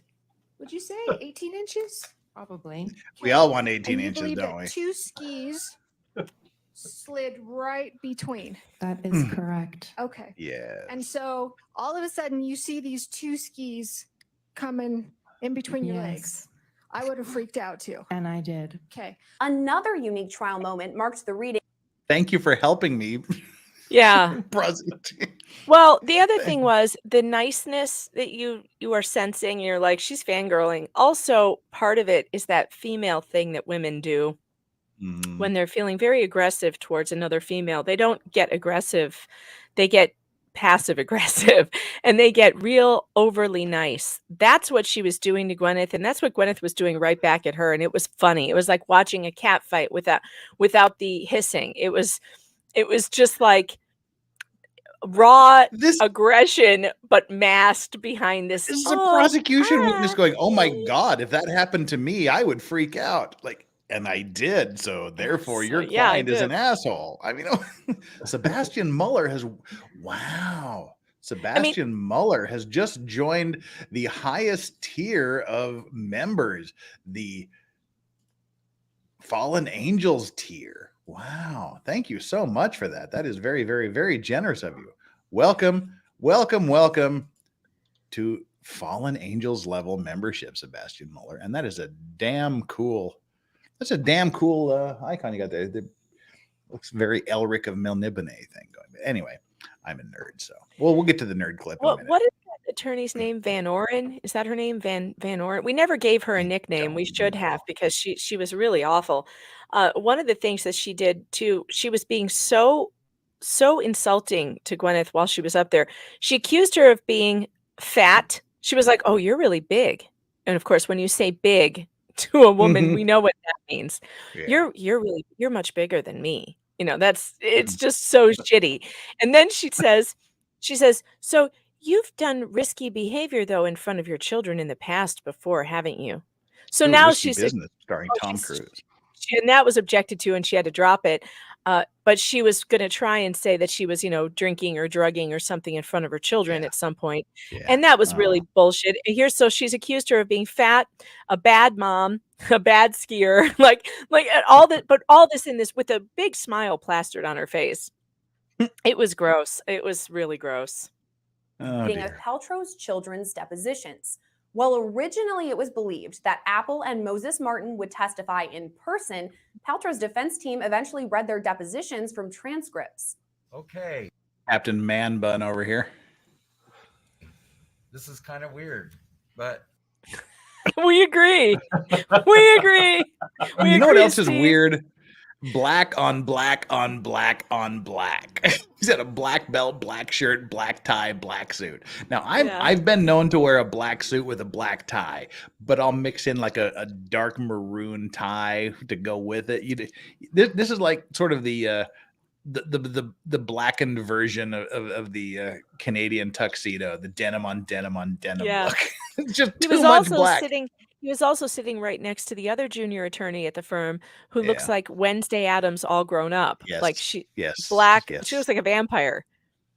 It's bizarre. It's the Utah goth underculture. Positions from transcripts. okay. This is kind of weird, but I'm the questioner and This is kind of weird. When this ski collision occurred, do you recall where you were at the moment the ski collision occurred? I do not recall where I was at the moment it occurred. Did you? He'll go through puberty someday. Alter his voice. He actually sound like he's 9 years old. He'll go through puberty someday. He was the perfect one to read it. Yeah. Yes. The Absolutely. Wednesday Goth. Latter-day Goths. That's good. I didn't know reading out transcripts sounding like a 9-year-old was a career. I don't think Now, I have it in me, and I don't want it. If you know, you know. SLC Goth, one of the best movies ever made in cinema history. The Salt Lake City Goth, SLC Goth. Whatever you have to do to find that movie, find it. I did not see the actual. And by the way, Megan, it's not a movie you're going to watch with your kids on Friday night. I've never watched. Jurors that. heard readings No, I've from never both seen it. Moses and Here we go. Adam Here's Martin's Wednesday Addams. depositions. When did you first learn that there was a ski collision? She is so hot, though. Come on, Megan. You got to admit it. What? Well, She's I'm not into girls though, so I can't tell. I am. And I think she's hot. Like in that mortician way. She's got that Lady Gaga I vibe. really don't like the severe middle part. I don't mind a middle part, but this one is just so severe. It's like slicked down to her head. I don't know. I just don't think I don't think it's very flattering on her. I think I could make her hair look a lot better. I'm sorry. I meant SLC punk, not goth. I got carried away with the goth theme. It's SLC punk. I'm an idiot. Yeah. See, Flux and Smash. See, Flux is gonna smash her, so we're good. She's got Flux's seal of approval, so we can. Yeah, she's got that Lady Gaga thing going. Which, I got a thing about noses. My chat knows I have a thing about noses. She's got a good nose. All right. Before this gets out of control, let's go. She does have a nice nose. When my I'll give you mom that. arrived at lunch after we had And gotten the lip, there, the bottom about lip. 5 Anyway. minutes after. How did you learn about the ski Good Lord, Jeff. My mom told Do you me. need Take it privacy easy. yet? But of course, I just don't know if I could just deal with this like Wednesday Adam. I'm dead to the world voice. She's got to change up the voice, but that's when you just go, shh, shh, shh, shh, shh, and then everything's good. She was she told us what happened. What did she say? She said she came in and she immediately, I noticed that she looked a bit shocked. This is community theater at its finest. Oh Christ! That's the only thing this trial was missing was breaking out into song. He ran into me. He ran right into my back. And that should have been Sweet Baby And I James. noticed He that could have she done had it. this motion saying that he ran into her back. Throughout And the I entire read. trial, viewers. And this lump here, he's just a great guy too. The coughing menace. This is the coughing menace. This guy thinks it's really funny and good legal strategy to cough over his legal opponents, and also to just disgust the jury with his disgusting phlegm. God, he's gross. Oh, by the way, Danny also said she knows this guy.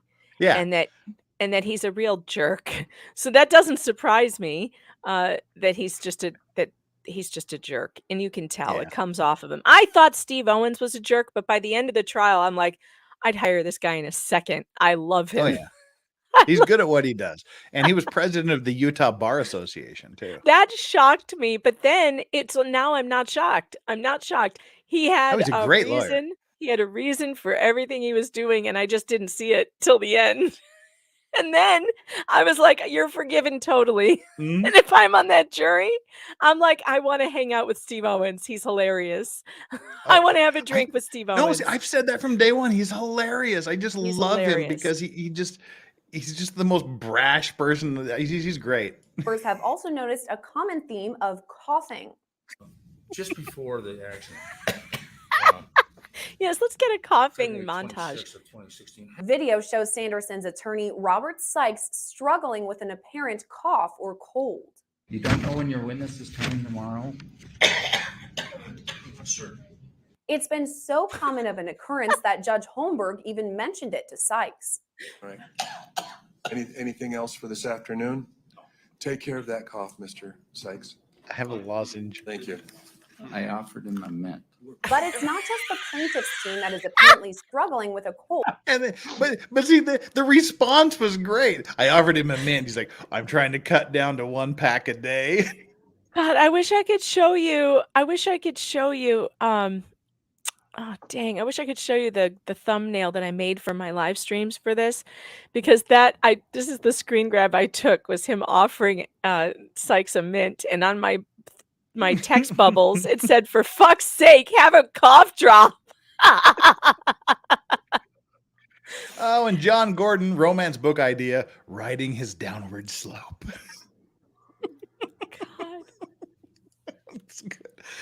Free Zachariah Anderson, says Donna. Absolutely. And for those of you that are familiar with the Zachariah Anderson murder trial, where he was found guilty of murder and hiding a corpse and stalking two people, much to the lack of evidence, I will be interviewing his brother Solomon Anderson on Tuesday, and on Wednesday I will have his sister Zenith Anderson on my stream as well. So we're going to be interviewing the two members of Zachariah Anderson's family next week. Stay tuned for that on Tuesday and Wednesday. You won't regret it. And Griff MJ, and they played church basketball. That's, you speak as someone in the know. You want to see them, one of the most violent sports on planet Earth. Go to an LDS church basketball game.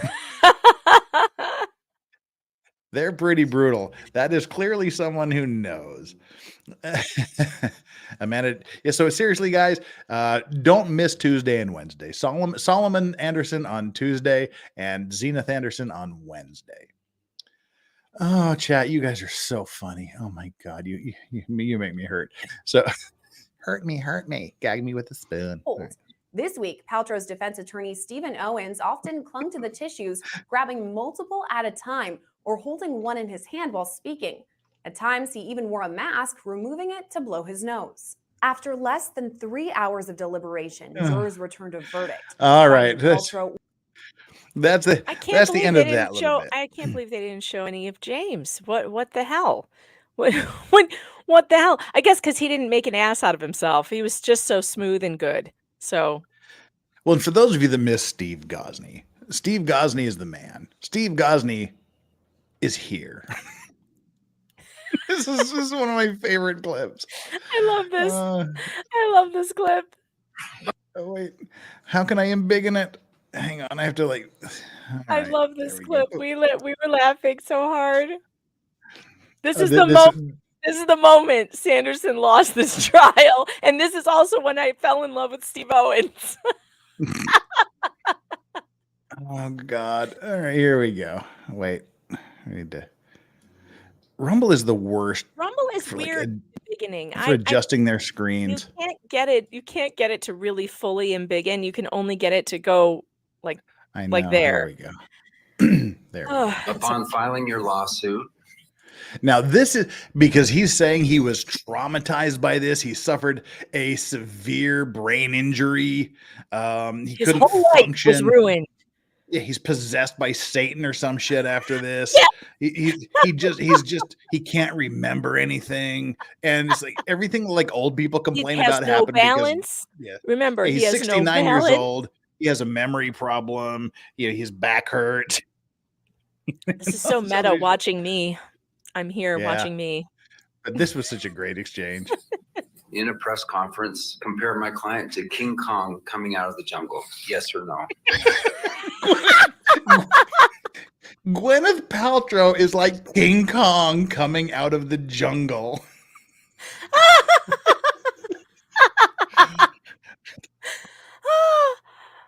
God, she's like 47 pounds. Really, like she's so underweight.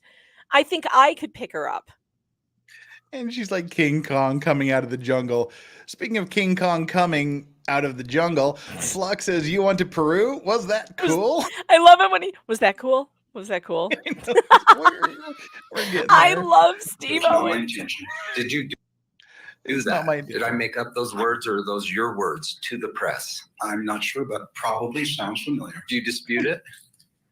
I dispute my intentions. That's all I. King Kong coming out of the jungle. Did you? And see, this man here was president of the Utah Bar Association. He's coming out swinging. Everybody hated this guy, and I love him from day one. He's an awesome guy. I thought he was acting like he had never been in trial before. The things he was doing, he was bossing the judge around. It was hysterical. He would be like, the other guy would, Sykes would object, and he would go, "I don't want any objections right now." And the judge goes, well, that's not your call, counselor, and he's like, yeah, you're right, judge, I'm sorry. And then like later he would be like, judge, you should do this or that. And the judge is like, well, that's my call, counselor. Again, like he's just trying to tell everyone what to do. And I'm like, why is he's just pissing off the judge. It's just funny. He Gets away with it. It's beautiful. He totally gets away with it. Press conference. I was pretty. Did you say those words about my client? I meant King Kong just chased someone out of the jungle. That's what I meant. Did you refer to her as Godzilla to your daughter? I did not. I don't remember that. She testified to that. I don't remember that. It's gone. Does this look like Gwyneth Paltrow to you? You told everyone it was a hit and run, right? Oh, and see, they weren't they weren't supposed to mention the hit and run. They had agreed not to mention the hit and run because that part of the claims had already been dismissed. But but plaintiff's counsel kept saying it, so he had to. He had to knock it down because they wouldn't listen to the judge's instructions. They were playing dirty the whole time. Newspaper and said she hit and ran me. I did say that. And that's been dismissed by this court. You understand that? Yes, I guess so. Yes. I want to talk, please bring that up. This is D110. And do you see it on your screen, sir? 104. Yes. Page 400. Now, this is the guy who is completely incapacitated by this accident, who can't do anything. By Dr. Sanderson, Mr. Sanderson. He literally he has this traumatic brain injury. His ribs were broken. He can't breathe. He can't remember. He can't function. He needs a rascal to drive around Walmart in and shit like that. Well, Did you go to Peru? Yes. I love this after part. The collision. All of these are after the collision. Okay. Yes. Visit Machu Picchu. Costa Rica. Yes. Walk the Golden Trail. Yes. Machu Picchu is in Peru. Yes. Floated down the Amazon. Yes, I guess. Hold on. His whole demeanor now makes total sense to me. The reason why Steve Owens has been such a dick this whole trial is because this guy is a damn liar, and he is known from the beginning. Just to set this up, the plaintiff has said that this ski crash ruined his entire life, that he has not been able to do any of the things that he normally did. We aren't even close to the end of this litany And he of went things. to Machu Picchu? Machu Picchu. That's I wouldn't do that at this mile. Like I like to hike, but that's like a heavy duty. Oh, hike. just wait, Steve. It gets so much worse. So now, if you've been I was wondering laughing why my Steve Owens is my so like my short-tempered ribs and were is hurting such a dick, watching it's this. because he has the dickiest plaintiff on earth to deal with. His dickiest word. This guy is such a monumental jackass that he hasn't been able to hide his disdain for the plaintiff in this entire case from day Oh, one. Megan, that's not horrible and annoying. Leave. Costa Rica. Why are you Did you do a here zip if you line? hate it so much? Same trip, yes. Did you go to Europe? He's for zip you. line. Steve, he's zip line. I wouldn't even do that right now. Well, you almost Visit did it Netherlands, yesterday in your Germany, yoga thing. Switzerland, Italy, France, Belgium. With my This motherfucker is so incapacitated. There's nowhere he hasn't gone. Zip lining. Honest to God, like I wouldn't strap up and do that right now. I'm 46. This guy was 70 and zip lining. We can all hope to be that active at the age of 70 or 70, whatever he is. This is so ridiculous. 70. Oh my God. The zip lining is a 70-year-old. Bottom half, Somebody put him in the James, Guinness please. Book of Did you World go to the Records. Netherlands 3 times? Canary Islands. Well, if you're disputing it, then we pull it out of your deposition. I don't remember. I have no reason to dispute it or agree. I wonder what he was about to say. True. Likely, very likely. I'm going to Canary put it out Islands, of I your need to know if you're your disputing these things. deposition. I can't dispute it, no. Thailand. Did you go to Thailand after the collision? Thanks, Jonathan. Yes. Did you visit at least the states of Washington, Oregon, Montana, and Idaho after the collision? Probably, yes. Probably. 11:47. You're a Facebooker, right? At least you were at the time. You posted a lot on social media. A Facebooker. You're a Relative to Facebooker. other people, didn't seem like I did. Very little. All of these pictures are from your personal Facebook after the collision. Okay. Let's go to number 47. And This is an there a way to absolute enlarge murder. it, James? Is this you doing a selfie in your backyard? Beautiful sunset, probably so. Page 48, having a party in your backyard? No. That was somebody else's party. I just dropped it. It was my renter's party. If you can straighten it His up. renter's party. And she wanted to use the back deck. And enlarge if you I hope you wanting to use the back deck isn't a euphemism, but You just can. saying. You went to a party in your backyard I just- after the collision, true? I just visited to make sure they had everything they needed. Yes? Yes. Page 49, not very good quality. This is from you and your girlfriend at the time, smiling, Yes. true? Yes. Yes. Next one, number 50. This is a picture of you and your girlfriend. Yes. Oh, we'll get to the And, widest trial of all smiling time. Hang big, tight. right? Smile, camera. Yep. Next one, 51. This is you and your girlfriend. Is that Southern Utah hiking? I don't remember where. Looks like you have one of those cool backpacks with water on. Is that true? One of those cool backpacks with water in it. Oh, so active. So not sick. So fine. You're just you're perfectly fine, sir, aren't you? This is the guy who's been killed by Godzilla and King Kong at the same time, has done more in the last 6 years than my lazy fat ass has done in 53 years. Oh yeah. Oh yeah, and not also.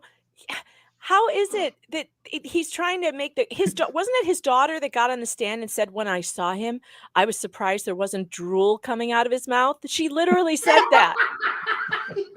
She wanted us to believe that this man.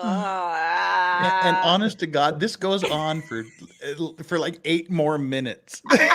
This litany of things. There's great stuff here, especially because when Steve goes, I don't even care what year I died. You have to use that in court. Yes, that's true. Yeah. One of those cool. Next one, 52. This is you going on a hike, taking a picture of a moose, right? Yes.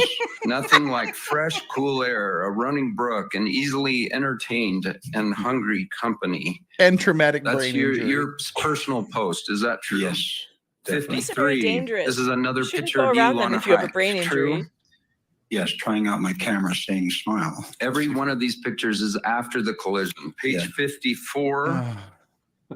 This is you and your girlfriend at the time. Is that true? And You it do just goes on and kayaking? on. No, absolutely Kayak. not. Oh boy. Oh boy. I'm Oh just wearing boy. helmets to protect my head. Look at that. After all of this bullshit, he's been to every country on earth in like 47 of the 50 states since the accident. It's like, did you go kayaking? No, I was just trying on this helmet to protect my head. I love Steve. Oh boy. Oh boy. Like he knows that's not true. He's like, let's find it. It's in the deposition. Go find it. It's like it's just made him autistic and he's just like banging his head. Yeah, he wants us to believe he literally says, I was just trying and I was looking for a helmet for general protection. Oh, you're gonna wear this just around. You're just gonna wear a helmet for no reason. Jack says she also said his sex is poorly now. Did you go kayaking after the collision? I don't remember that, but this was not it. This was in the local. It's a whole different question. Let's ignore the picture. Thank you. Did you kayak after the great. collision? No, I don't think so. All right, let's try to find it. You went scuba diving, right? What year? This is the best question ever. This is it. Let it play. This is it. What year? You went like- scuba I was diving, like- right? After all of this, it's like you went scuba diving after the accident. Oh yeah, well, what year, dumbass? Because it might have been more than once. I don't know. Which year? And the answer is beautiful. No, I don't think so.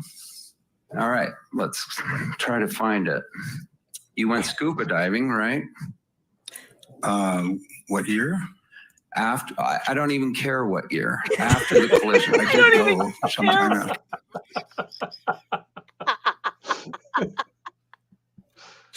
Oh God! I texted my sister immediately, and I was like, "If you don't use this in court one day, I will be so disappointed in you." Try to find an opportunity to tell a witness. I don't care what year. Did you do it or not? I don't care what year you went kayaking. You went kayaking, right? Steve has 0 F's to give. He's just You've had 6 years to go kayaking. It doesn't matter when. Oh, but yeah. I mean, that is half of this list of shit he has done since this traumatic accident. I didn't even clip the whole thing. There's more after that. It's like it's like a 20-minute grilling of all these. But he literally went around the world at least 3 times from my count. We've missed what's that? Makaresh? Macarena? No, what's the Marrakesh? Marrakesh, yeah. Marrakesh, Morocco. Steve didn't know how to say it either. He spelled it. He was like, "What is this? Marrakes." Yes, Marrakesh. He's like, "That's in Morocco." Oh, so you were in Morocco? Is this you on a camel? That was also one of my favorites. Is this you riding a camel? Yeah, yes. Is this Samuel Reynolds says, "Don't forget the Jeffrey Epstein comment." Oh yeah, I know. And how about, is this you in front of something cool? He goes, we missed the parts where he's like, "So you went to the Dior Museum? Was that cool?" And here you are in front of something cool. What is this? He's all, "Well, it's one of the temples. There are millions of them." And oh, well, that's cool. Whitewater rafting. Right. Wicked money. Then he shows a picture of him whitewater rafting. Whitewater rafting is so damn dangerous. Like, what? This guy has 0 idea of what is acceptable and okay for him at his age with his medical problems. And that's okay. If you want to be the kind of person who takes risks with your life and you don't care, but you can't go around suing people. You can't go around suing people if you are the kind of person who takes these kind of risks. I know.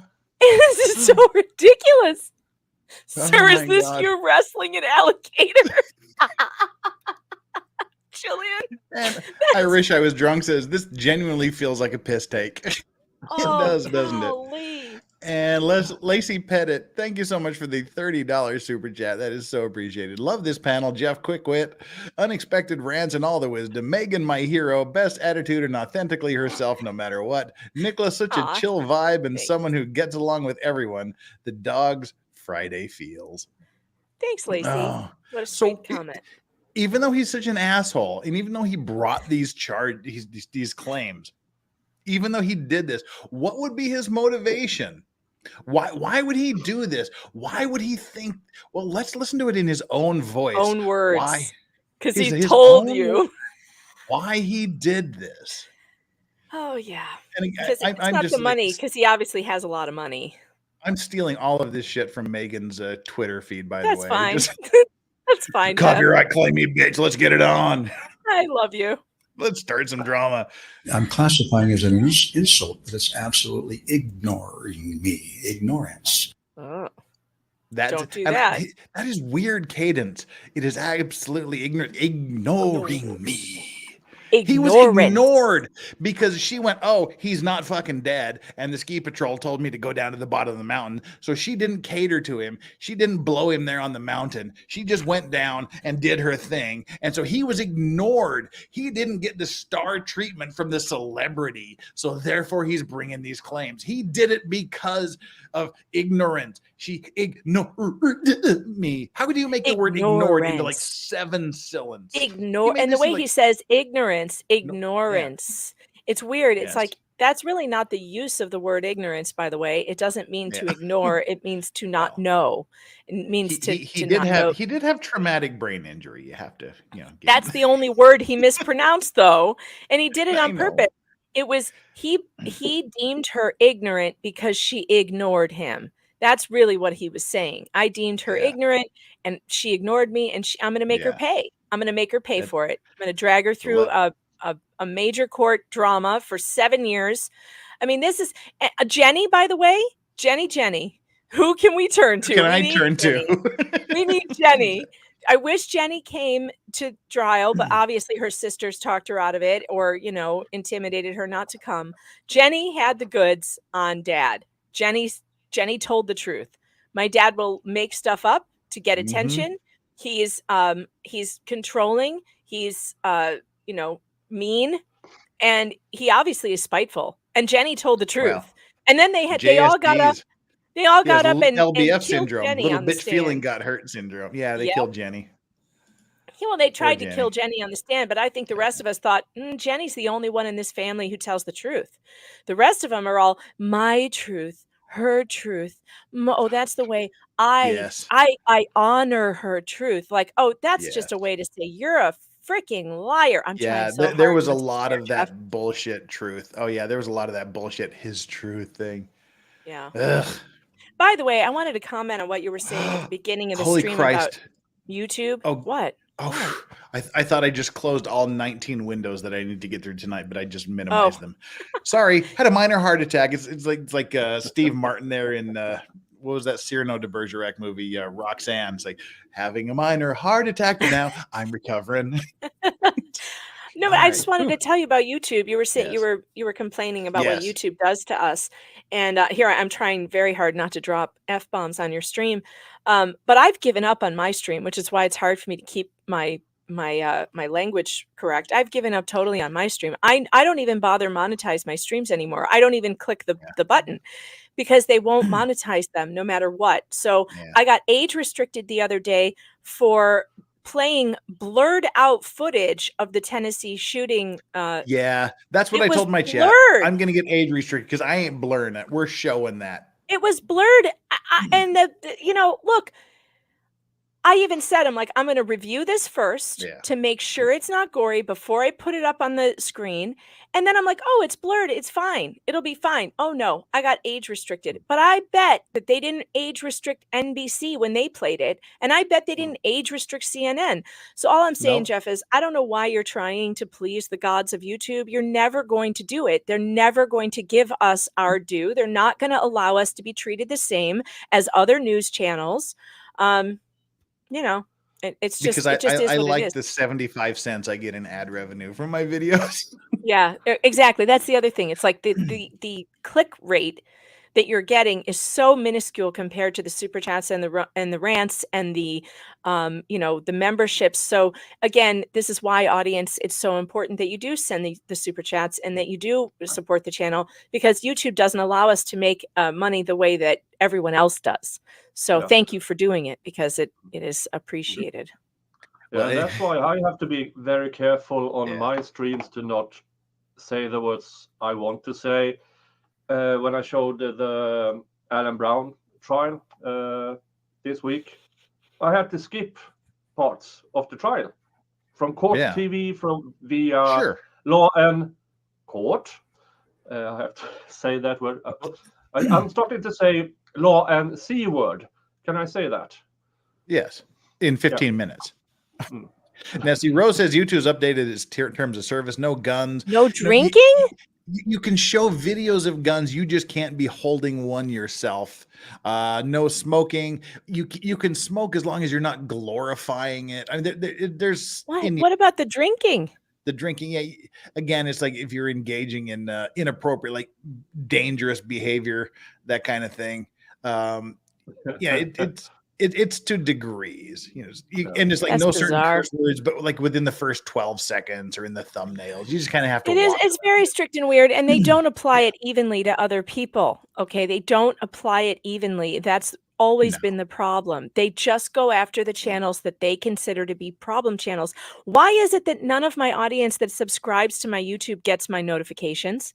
Why do they always tell me they never get my notifications, even when they hit the bell? That has been going on for years, and YouTube never has an explanation for it. It's just targeted. Well, speaking of things that don't apply, apparently the space-time continuum doesn't apply to this guy. Let's watch him go full Star Trek space-time continuum conundrum here. Agreed that saying I'm famous. Well, that was the thing. Like I said, as soon as his face allegedly got driven into the snow, he was texting, I just took out Gwyneth Paltrow. I'm famous. And this is him playing around with the space-time continuum. Was a crazy thing to say. Agree? Absolutely. It's not me. I don't buy into that. But it was you, right? Just to be clear. When you say it wasn't me, it was in fact you. It's the other personality that's inhabiting my body right now. Did you say this? Wasn't me. But by it wasn't me, you really meant it was me? No, it's the alien inhabiting my body. And then you blame Gwyneth Paltrow yeah, for and you that. blame Gwen. Yes. No question. No question. I blame her for the alien inhabiting my body at the moment, which made me say things that I don't say. What the fuck is that? Seriously. Now, in case you were wondering how bad this trial got, people, it got so bad that not only was it 50 Shades of Gwyneth at the beginning, talking about how the two skis slowly parted her legs and the body pressed up against her and made male grunting noises in her ear before her face was pressed into the snow. Pause while we welcome Krista and Kiraz as our newest member of the Clean and Sober crew. Thank you for being here. I'm sorry for our unpleasant language we're using, but it's 50 Shades of Gwyneth. Not only did we go full 50 Shades of Gwyneth, we got into some not safe for work pictures. Oh, God. Oh, yeah. The X-rated cave paintings, the X-rated stick Yes. figures. Oh, yeah, this was great. The This math is the guy, expert. Math Yes. Daddy. We call him Math Daddy. And he had some really good pictures. I have no idea what he was trying to say with the math pictures, but but we completely agreed with his assessment of all of it.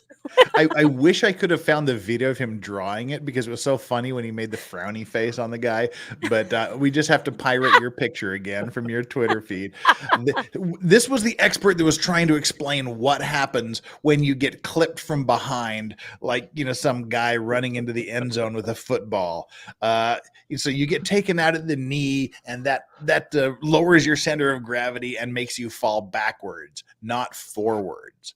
And so, yeah, this is him explaining what happens when you take someone's knees out from behind, as was alleged in this particular incident. Wait, I have a video of him drawing it. Do you want to see it? Oh, yes, yes, please. Here. Here. This is the picture he drew. Look in the private chat, Jeff. And if you go to like let's see, what minute mark would the drawings be? Wait. Oh no, this is just the math. Darn it. It's not him drawing the stick figures. Oh, It's him doing the math. it's just the math. We don't care about the math. And it's really horrible math. It's like math taking up an entire whiteboard. And like no one is paying any attention to that. Like, but it's like he does like the happy smiling face, and then he draws this head and this dotted line and this weird thrusting bit, and then he draws a sad face. Why did no one clip this? It's so weird. What day was it? If I know what day it was, I can find it. I might be able to find it on my stream because it was really funny. Yeah, this is a legitimate piece of evidence in a hearing, in a trial. This was really, he drew it live in court, and it was just so funny the way he's like drawing this, and he draws like this big dick thing poking up in the air, and then the thrusting from behind, and then he draws a sad face. So funny.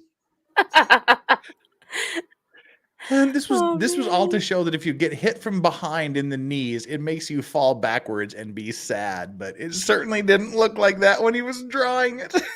Oh God. It was so funny. You sound like you're crying. It was so funny though. This trial was just fantastic. It really was. There was just so much hilarity to be had, from Math Daddy to the asking for the reenactment of the alleged assault. There was just the girl on girl action in the courtroom. There were just so many innuendos and just hilarious. The naked cave paintings, drawings, stick figures. Oh, hilarious. And it was so bad that even the bailiff couldn't keep quiet through the trial. The bailiff had a lot to say about this trial. This is great. Courney Sanderson were involved in a collision while both were skiing on the Bandana Ski Run at Deer Valley Ski Resort in Park City, Utah. Shit, we in white people court. Let me straighten that. Is it true that you feel it's unfair that Mr. Sanderson has brought this case against you? I do. Oh shit, it's Pepper Potts. Pepper Potts.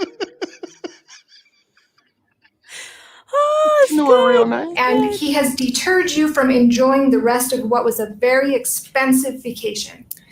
Well, I lost half a day of skiing. Half a day of skiing? I ain't never had a whole day of skiing. That's what we're here for. Celebrity. I love this video. Oh God, I'm getting dizzy. I'm laughing too hard. Need their own court system instead of wasting my time. I got a murder-suicide at 2:00. Come on, hurry it up. And that's when you had lunch and you got a massage. Yes. Okay. You were wearing goggles, a helmet. Yes. Probably had a better ski outfit, though, I bet. Nah, the murder-suicide ain't till 2. These white people talking about skiing. And I'm assuming, you're under oath here, that you're a good tipper. Yes. Okay.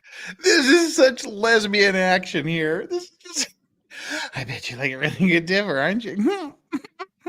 I bet Oh you're my a good God. tip. That was so weird. All right, I found it. I found the Awesome. drawing. I found it. Oh, this is great. Okay, this is going to be right at the 28. Great shoe, says Hoppy Hoppy. All right, well, hey, let's get through this and 28-minute then we'll mark. watch that. 28 minutes? All right. Yeah. Fantastic. Gwyneth, it's not required, but You were furious and said you skied directly into my effing back. hang on, man. Did she say effing or fucking? Because I feel like she would have said fucking. I did. Okay. I apologize for my bad language. This is the whitest shit I've ever heard. I gotta watch all the Medea movies. I need to re-black myself.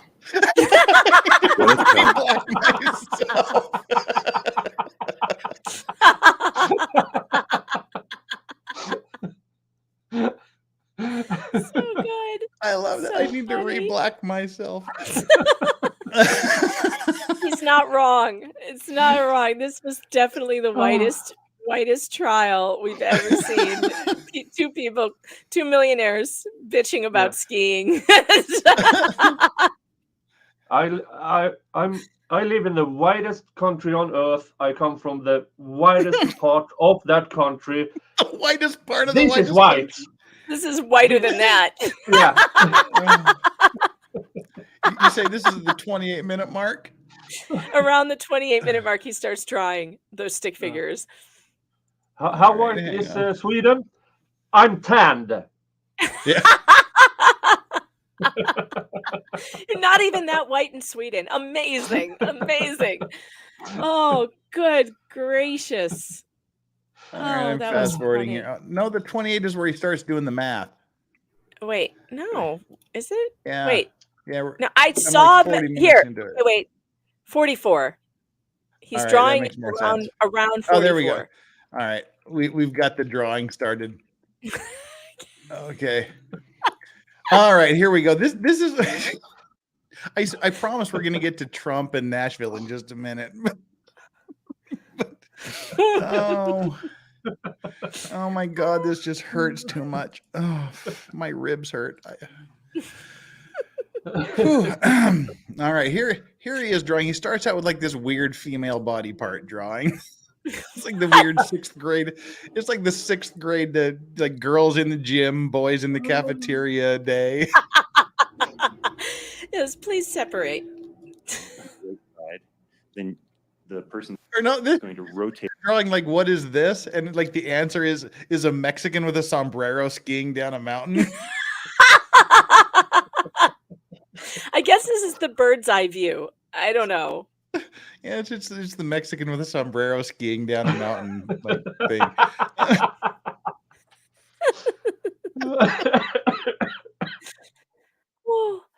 I hate this trial Why so much. Why is she so fat? Is what I want to know. It's the sombrero. Come on. Oh God. All right, here we go. Okay, counterclockwise. Counterclockwise. The same thing is true if we look at a skier from the side. Here comes the not He safe also for work talks. drawing. He also talks like that Jimmy, not Kimmel, the other one, when he Fallon. does the Jimmy Fallon when he does the slow jazz or whatever it is, the Mhm. slow. Oh yeah. Oh yeah. That's why we call him Math Daddy. Oh, so smooth. So here we have our skier. Who's happy? And here's their pelvis and center of mass. Oh. He flunked out of art school, says American Dreamer. And if the person, for example, has a force applied below their center of mass, they get a huge erection. Distance, that's going to create What is that F- coming A huge in black? erection. It's going to create a huge erection. F and an arrow. Person moves. Here, F here. But he's not happy. And falls back. I didn't catch that the first time around, Jeff. The sad face. Just him drawing the sad face was so funny. Oh Christ. Joseph Randall too says, "Hey, it's Farfignugan." Oh man. I can't with the face. Oh. He does look like Van Gogh. Oh my goodness. Oh my God, he does. He does. Vincent Van Gogh, everyone. I'm legitimately dizzy here. Hang on, I gotta breathe. I know, me too. Oh, I didn't breathe enough during that last laugh It's attack. a Van Gogh method. blacking You out. first you. No? Oh. Oh my God. Oh, you're breaking up, Nick. Oh no. Oh no, Nick, you're breaking up. You sound like a robot. Well, a robot that's broken. While he's sorting himself out, Crafty Florida Lady or Crafty Flaw Lady, I'm just assuming Flaw is Florida, but Crafty Flaw Lady, who's been a member of Clean and Sober for 3 months, says, "I'm so tickled I didn't watch this. Megan and these are still, Megan, are these still posted?" All these are lifted straight from Megan's Twitter feed because I'm just a degenerate pirate.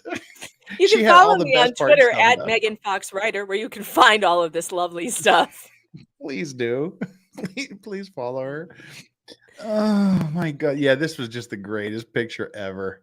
Oh, the greatest. Oh my God. And it Just didn't even watching him matter. draw It this didn't even sad matter face. what he was saying or what this was supposed to show. No. If I'm on the jury, I'm just like, yep, I get it. It was just like you bend over, someone applies force to your backside, you get this big erection, and they have a smiley face. That's all I got out of this. The pornographic Pictionary part of the trial was definitely one of the better moments. But that wasn't the most pornographic part of the trial. Because like you said, I mean, she came out of the ski slope like King Kong rushing out of the jungle and just like blowing her out of her skis and like blowing him out of his skis and like destroying him. The most pornographic part of this trial came during the closing arguments. What? Like I don't know Glenn's if I know lawyer. what you're talking about.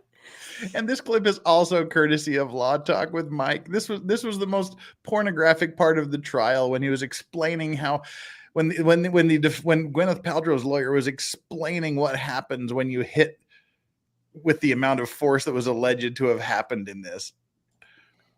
Oh, Yoda is waking up. Skis would have popped right off. You don't keep your skis when you get blown. Sanderson says he was airborne, that he was flying. Oh no! Don't keep your skis on when you get blown. I swear to God, by the end of this trial, they were doing the innuendo thing on purpose. They had to be. They had to be watching our streams and being like, you know what? This is working. It's working with the people. They like it. They're having a good time, and that's all that matters. If the public is having a good time, so is the jury. Keep the innuendos flowing. You don't keep your skis on if you get blown. Yeah, it's an immediate pop off, apparently. That's... Valhalla Wade says, I always take my skis off when I get blown. I want to listen to this again. This was too good. His skis would have popped right off. You don't keep your skis when you get blown. Sanderson says he was airborne, that he was flying. Hard to thrust on skis, American dreamer.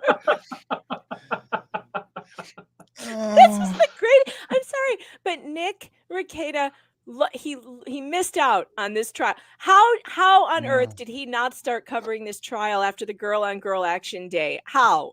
I wanted to hear his reaction to that so badly, and he completely kept us from hearing it. I mean, this was right up his alley.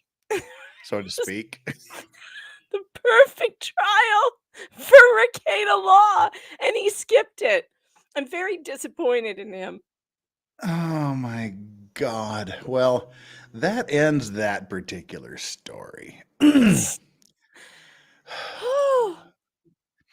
Now it's time for a more serious rant. Are we ready to get serious for a minute? We're 2 hours and 5 minutes into this. I think it's time to talk about Trump. I feel like I need to leave. Can I go get more coffee for this? You I can hate go get this more topic. coffee. I hate this damn topic. We're not going to talk about Trump very much. We got more funny shit to talk about.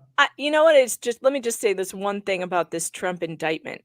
It is yet again, what is this? The 5,000th attempt at, we got him now. Oh, we got him now. Oh yeah, we'll see about that. None of this shit's going to stick. And if you think it is going to stick, you have not been paying attention and you have a low IQ. And I'm sorry about that. It's not going to stick. All right, I'm going to get coffee. Did you see that Pelosi tweet? Yeah, we're going to get to that. That's the second Trump item we've got to talk about. And that's kind of why we're talking about this. But first, Mangs, thank you so much for the $2. Deeply, deeply appreciated. All right, now we're going to shift gears. Like I said, we're going to break this up with like funny thing, serious thing, funny thing, serious thing, and then some general stuff. We got about 45 minutes left here, and then I got to go over down to Eric Hunley's channel and stream with him for a bit. Trump. Now, Nick, as someone who doesn't live in the States, do you give two shits about this? There are a lot of people over here that gives two shits about him. I don't. Apparently, USA elections are more important than any other European election. For some odd reason, and who is president matters over here. And in here, it's the president. Most of them are crap. You will get a new one in 4 or 8 years. Why is this so fucking important?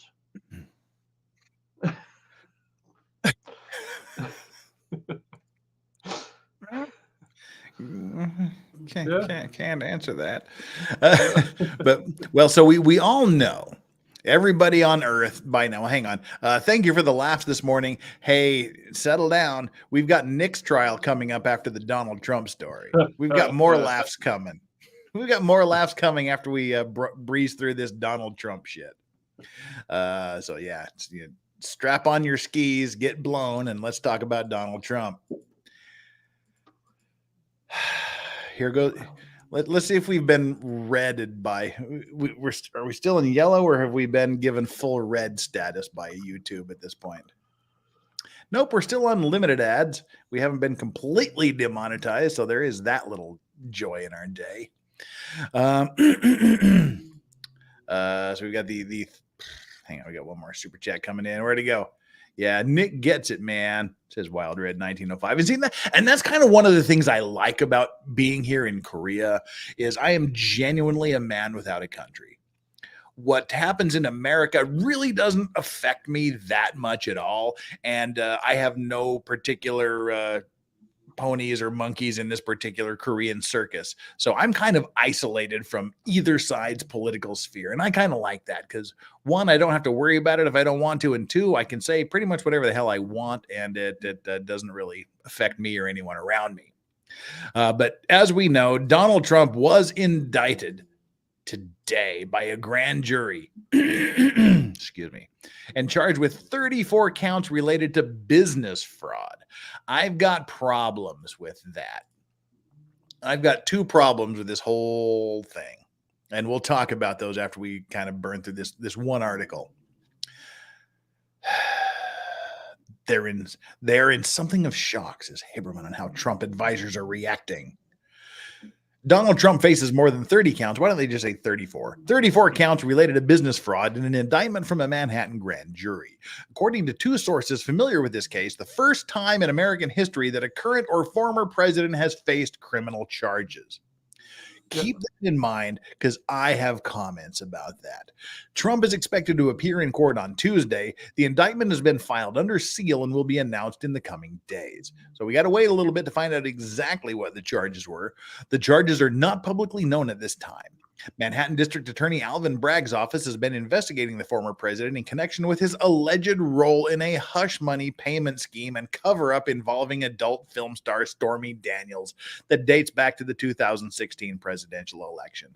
That's what my other thoughts are. I've got three thoughts on this trial, and that's number two. Grand jury proceedings are secret, but a source familiar with the case told CNN that a witness gave about 30 minutes of testimony before it voted to indict Trump. The decision is sure to send shockwaves across the country, pushing the American political system, which has never seen one of its ex-leaders confronted with criminal charges, let alone while running again for president, into uncharted waters. Trump released a statement. Should I read this like an evening news announcer?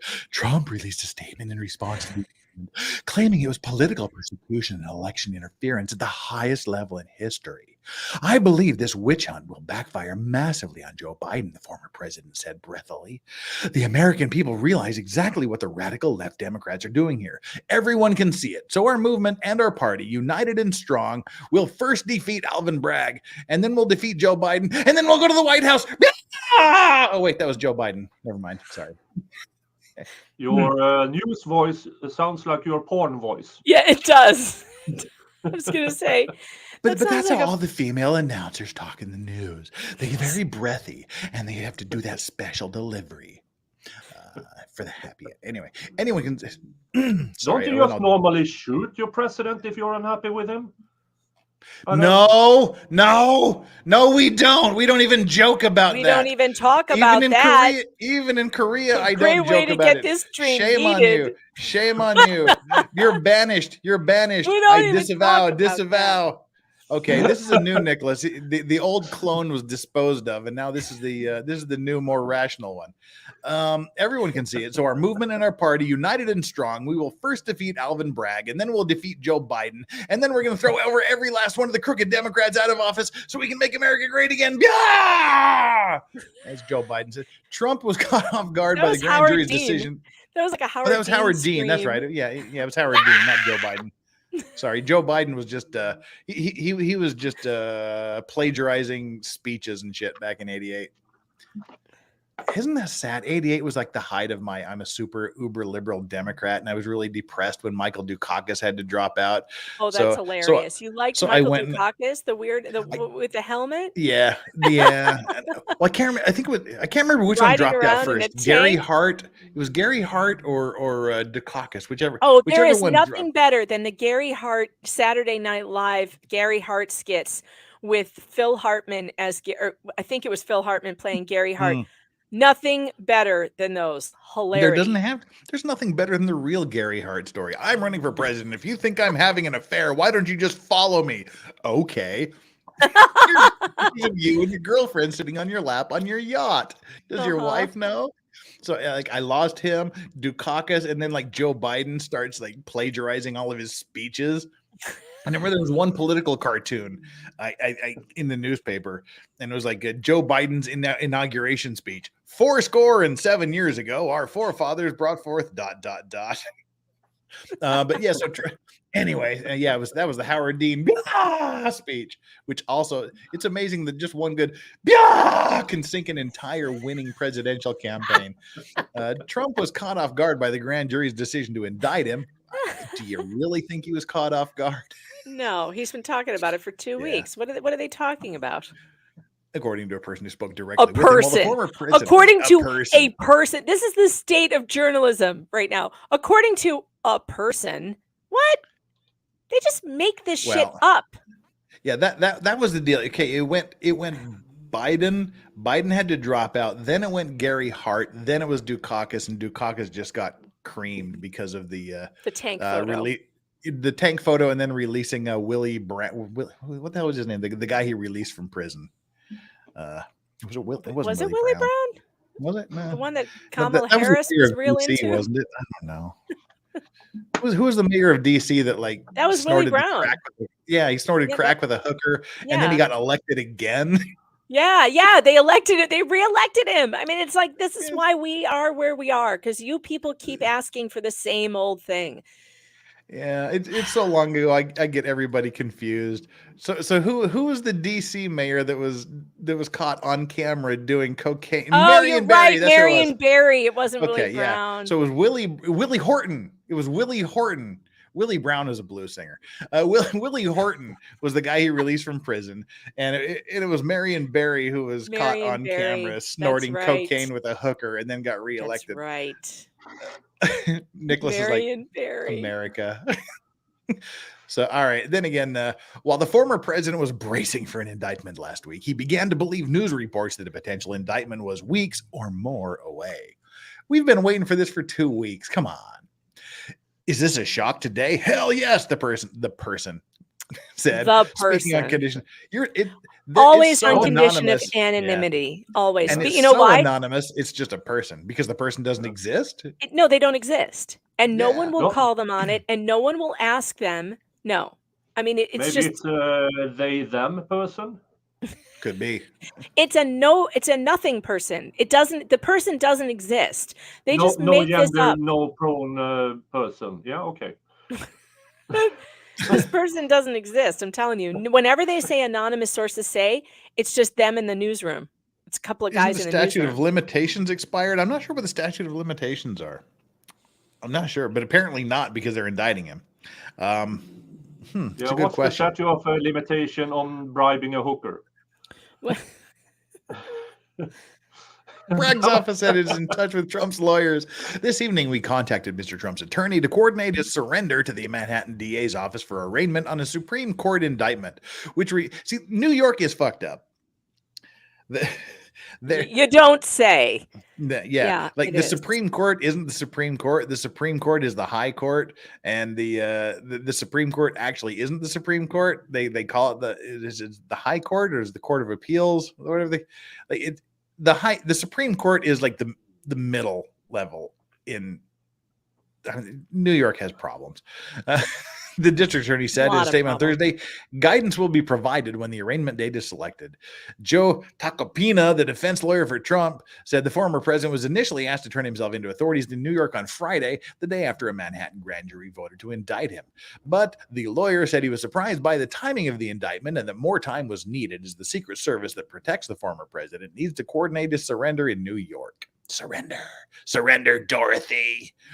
The legal action against Trump jolts the 2024 presidential campaign into a new phase as the former president has vowed to keep running in the face of criminal charges. God bless this man. Trump has frequently called the various investigations surrounding him a witch hunt, attempting to sway public opinion on them and casting himself as a victim of what he claimed are political probes led by Democratic prosecutors. As the indictment reportedly neared, Trump urged his supporters to protest his arrest, echoing his calls to action following the 2020 election as he tried to overturn the loss to President Joe Biden, etc., etc. It goes on and on and on. But the things there's three things I want to talk about in relation to this. One is right at the beginning. The first time in history that a current or former president has faced criminal charges. Sweden has a king, correct? Yep. But you also have the parliament. Yep. And has any former prime ministers ever been charged or convicted of crimes in Sweden that you know of? Well, I know that our current has had some issues, but not criminally charged. Maybe back in the 50s or 60s, we had an allegation of a sex crime ring in the parliament, but that was silenced. Involving may or may not have been over 18 girls involved. Huge scandal at the time. Our king cannot be prosecuted. Wait. He has immunity. I don't think you can prosecute a king. Yeah, no, you shouldn't be able to prosecute a king. You can't even give him a parking ticket. He can park anywhere. Yeah. He's the king. Drive into a graveyard What's the point and of park being the on king the if you graves, can't and park nobody anywhere can you do want? anything. Yeah, exactly. Yeah, you talk about to him. He'll blood eagle your ass. Yeah, I'm not a royalist by any sense of the word, but I'd like that privilege. I really do. Yeah. If I was just as long as you handed it to blood me- eagle your enemies, just blood eagle your enemies, and I don't care. That's all. If I That's all would you gotta became king, having all that power, I would park wherever I wanted. Yeah. Oh, there's room over there, sir. That's a graveyard, so it's not And see, occupied. that's a great song by the Thompson Twins, "King for a Day." What a great song that was. The Thompson Twins rock. Anyway, now, so this is what the reason I ask is doing this, taking this step. Okay, it's rant time. Taking this step and indicting a former president in what I consider to be a witch hunt. They would have kept doing this until the end of time. No matter what it took, they would pursue this until they could latch on to something that they could charge him with just because they don't like him and they don't like his politics. Of all of the shit they have accused him of doing since 2014, since at least 8 years ago, the only thing they're able to indict him on is giving money to shut a hooker up. I mean, okay, an adult film star. I'm so sorry. To shut an adult film star up, that's the best they can do. And what you're doing is you're opening the door. Remember when everybody was shocked that Bill Clinton was undergoing impeachment proceedings because that had only ever happened once before in the entire history of America? Well, look what happened. Since Bill Clinton, every single president has been the target of impeachment. Because you did it to our guy, we're doing it to your. Wait a minute. We haven't tried yet again since Clinton. The Republicans have not tried to impeach anybody. Been there. The talk was there. The talk is always talk there. Is cheap. Talk is nothing. It is. They But needed you're to have opening the started door to impeaching Joe Biden from the second he took office. That's what we should have done. You're right. To show them why this is such a stupid, bad idea. They should That's shut a their dumb, different- stupid mouths. Get your dumb, stupid mail. No, you're right. I mean, but see, that's the problem with conservatives. Conservatives don't have the fight in them that radical left wing does. They're like, okay, we're they're paid above not this. to. Yeah, we're better than this. We're not going to lower ourselves to their level. We'll just let them. And it looks bad. It looks weak. It is absolutely. But look at South Korea. Go back, do your Google searches, whatever.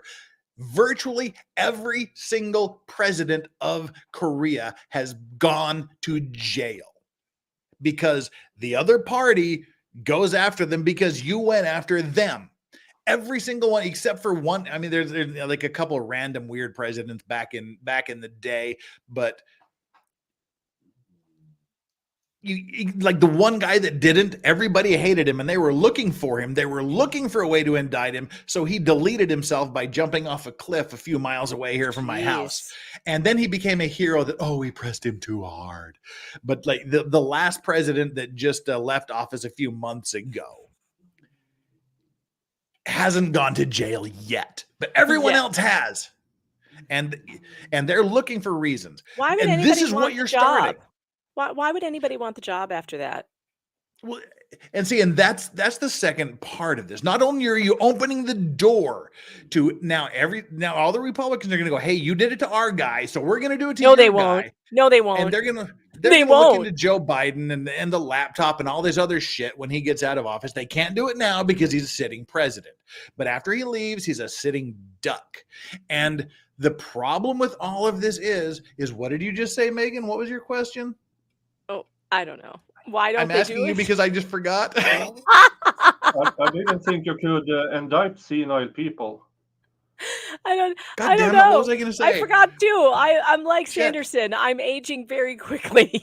Oh my God. I just lost my train of thought. I'll Holy tell crap. you what, though, he may be a sitting duck, but there isn't a Republican alive who'll do anything about it. They won't actually investigate anything. They won't bring any charges. They won't do jack.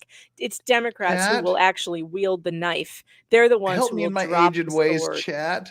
What was I going to talk about when Megan said something and I said, yes, that's exactly part of it. Help me out What did here. I say? We need a You said rewind. something. Oh, when you said that's exactly part of it? Yes. I said, I don't remember, and I was in this conversation. I need to sue Gwyneth Paltrow immediately. Why would anyone want the job? Yes. Okay. Thank Yeah, you no one so will want much, the Genevieve job. Jones. Why would no one? And see, that's the thing. It doesn't matter who you are. Joe Biden, Donald Trump, any of the Bushes, Clinton, Obama, whoever it is, if you are willing to spend $40+ billion for a job that pays $400,000 a year, if you want power that much, you are the last fucking person that should have that power. I mean, I want to go old school and just say you take the list of voters, registered voters in the country, you just go down the list and you have a lottery, you have some shit and go, you, and you. I'm sorry, you drew the short straw. You have to be a congressman. Dude, you really lost. You have to be president for the next 4 years. Whether you like it, you would get shit done because these people have real lives to get to. They've got crops to tend. They've got truck routes to drive. They're not going to put up with this political institutional bullshit. And not only do I question anyone that wants power that much, you don't get that much power. You do not rise to the highest level of political power in the United States without doing some nefarious shit. You cannot tell me there's a single politician in the upper echelons of American politics that have not done shady, nefarious, illegal shit. I'm pretty sure they've all been to those cocaine and hooker parties. Every one of them is probably on fucking Epstein's list, or they've gone to the Bilderberg Satan worshiping conventions or whatever the thing fuck in is going on out California there. with the big Yeah. owl statue and the rite of Exactly. spring bullshit. Yeah, I'm sure they've done that. You don't get to that level. You don't get that much money. You don't get that much power without cutting corners, doing illegal shit. You just keep it under wraps. And now what's happened is the Democrats have decided they're going to open that Pandora's box. And then that is just going to, hopefully, the Republicans are going to do it as well. And they're going to come back and you're going to reap what you have sown No, in they this won't, regard. Jeff. No, they won't. have to. Republicans are paid to do nothing. They are paid to be the Washington Generals. You understand? That is their role. Their role is to lose. They are not. This is all a mirage. Okay, those of us who have been Republicans for a long time, we have to see it by now. This is a mirage. It's not because they're spineless and wimpy. They're literally playing for the other side, but they're pretending not to. This is not a thing. This is a mirage. None of this makes sense. They're all on the same team. They're just pretending not to be. So no, Republicans will not do anything about this. This is going exactly the way they've all been told it will go. Period. And we're all still, hyping ourselves up about voting for Republicans. You're just voting for the enemy. You're doing the same thing over and over again, and you think it's going to get better. And even when a Republican is in office, it never gets any better. It never gets better. Really? Wait. Am I getting buffered? Seriously? People in chat are saying, I said, what the hell is going on with the stream? Oh, Jeff's talking about Trump, so YouTube is buffering the stream. Really? Did I get buffered? Hey, if I got buffered, YouTube, buffer that. All right. Now, Porcelain Thunder says Marion Barry, the bitch set me up. That's right. The bitch set me up by putting cameras and cocaine and a hooker in my room. Hunch the Dirty Roofer. It's good to be king. It's good to be the king. It's always good to be the king. It's all, I guess. I've never been a king and I never will be. But, you know, hey, I better be. I saw something further up. Jury Congress. Yeah, you have all these license from a big bag of driver's license. You pull up. Congratulations, you're on Congress for a year. Yeah, that's what I think. And I think I missed a couple of super chats here. I did. Nicholas, is that Guinness I see? Skull. Yes, it was. He showed us the can. You have nice cans. Nicholas showing his cans on stream. We've already talked about the cans, no cans shirt Megan has on. Cans, no cans. And Mary Rigsby, I just got here. Are you pro-Trump? I am anti-Biden. Pro-Trump. Again, I am very much the textbook definition of a libertarian. Not the Alex Jones tinfoil hat libertarian. I'm the guy, even in a foreign country. I live in a foreign country. I don't have a single fucking asset in America, but I still have to pay taxes on my earnings to the US government for the privilege of holding a US passport. And I still do it. I am double taxed by the government of Korea and the government of the United States. It sucks ass, but that's what the laws are. I'll pay my taxes. You fix the roads. You do what you do. Stay the fuck out of my life. That's where I sit. The candidate who wants the smallest government with the least intrusion and the best economic outcome for me is the candidate I want. And I don't care what party they come from. I'm just saying by what they're doing to Trump is opening up a Pandora's box. And Megan thinks that the Republicans are too big of pussies to do anything about it. But I think you're going to start to see a radicalized, younger version of Republicans to counter the radicalized liberals. God, I wish. Let's put everybody in jail. Let's put everybody in jail until it stops. That's my philosophy. My philosophy is whatever they do to you, you do it back to them 10 times as hard. That's what we tell our kids. I think Ben Shapiro is starting that generational thing. We tell our kids, if you hit your sibling, they have the right to hit you back twice as hard. That's what we tell them. That's what I told my son. They had this no violence thing in his elementary school, and I said, "Look, kid, no. If people pick on you, if someone hits you, you hit them back." And he Just did. make sure There was one kid that was picking on him, and he said, "This guy's picking on me." I said, "Well, he hits me." And I said, "Well, if he hits you, you hit him back." And then he came home crying the next day and said, "I hit him like you told me to, and then he hit me harder." And then I said, "Son, you hit him harder than he hit you, and you do not stop hitting him until a teacher pulls you off of him. You're going to get in trouble. I'm going to stand up for you, and I will go to that school, and I will go to bat for you. I'm the only one you have to worry about. You beat his ass until he stops hitting you." And 3 days later, I got the call that they want to talk to me about my son who broke another kid's arm. And I said, well, tell you what, that kid shouldn't have used his arm to hit my kid. Exactly. Now he'll learn. Exactly. So, and that's it. And I think that's what they've got to do. That's what the Republican Party has got to do. They've got to stop. They've got to start fighting back. And then the middle rational people, the libertarians, have got to stop being weird ass, lizard baby turning the frog gay stuff. They're so weird. You need to get back to the original libertarian, which is I'll pay my taxes and I'll do my shit. Go to one of those Lord. libertarian conferences and you'll have 2 streakers at least. It's like, if you stop being weird, and I'm not even making that up. That actually happened. Streakers at least. Yeah, the head of the Libertarian Party at like one of the conferences a couple years ago got on stage naked.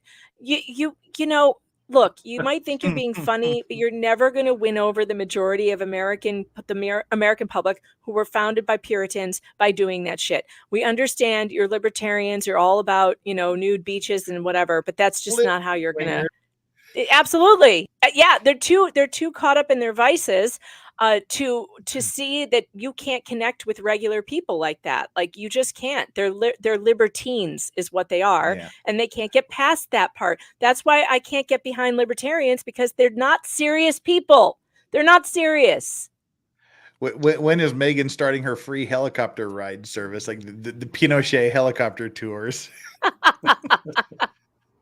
I can get behind that. So that's really all I had to say about this Donald Trump thing. They've tried so hard to latch onto something, and they're I And hope what they they're got was opening a a Pandora's violation of tax codes. They got a Oh, yeah, and violation, that was the other and he's thing. not even Yeah. gonna. He's not even gonna get into. He's not gonna get guilty on this. For one, if he has to pay a fine, I'll be surprised. This is not gonna hold up in court. I'm sorry, it's just not. It is a possible tax code mistake. That's it. And that's the other thing. Okay, so he paid some adult porn star / hooker / woman of negotiable affections, whatever you want to call her. He paid some woman of negotiable affections to shut the fuck up.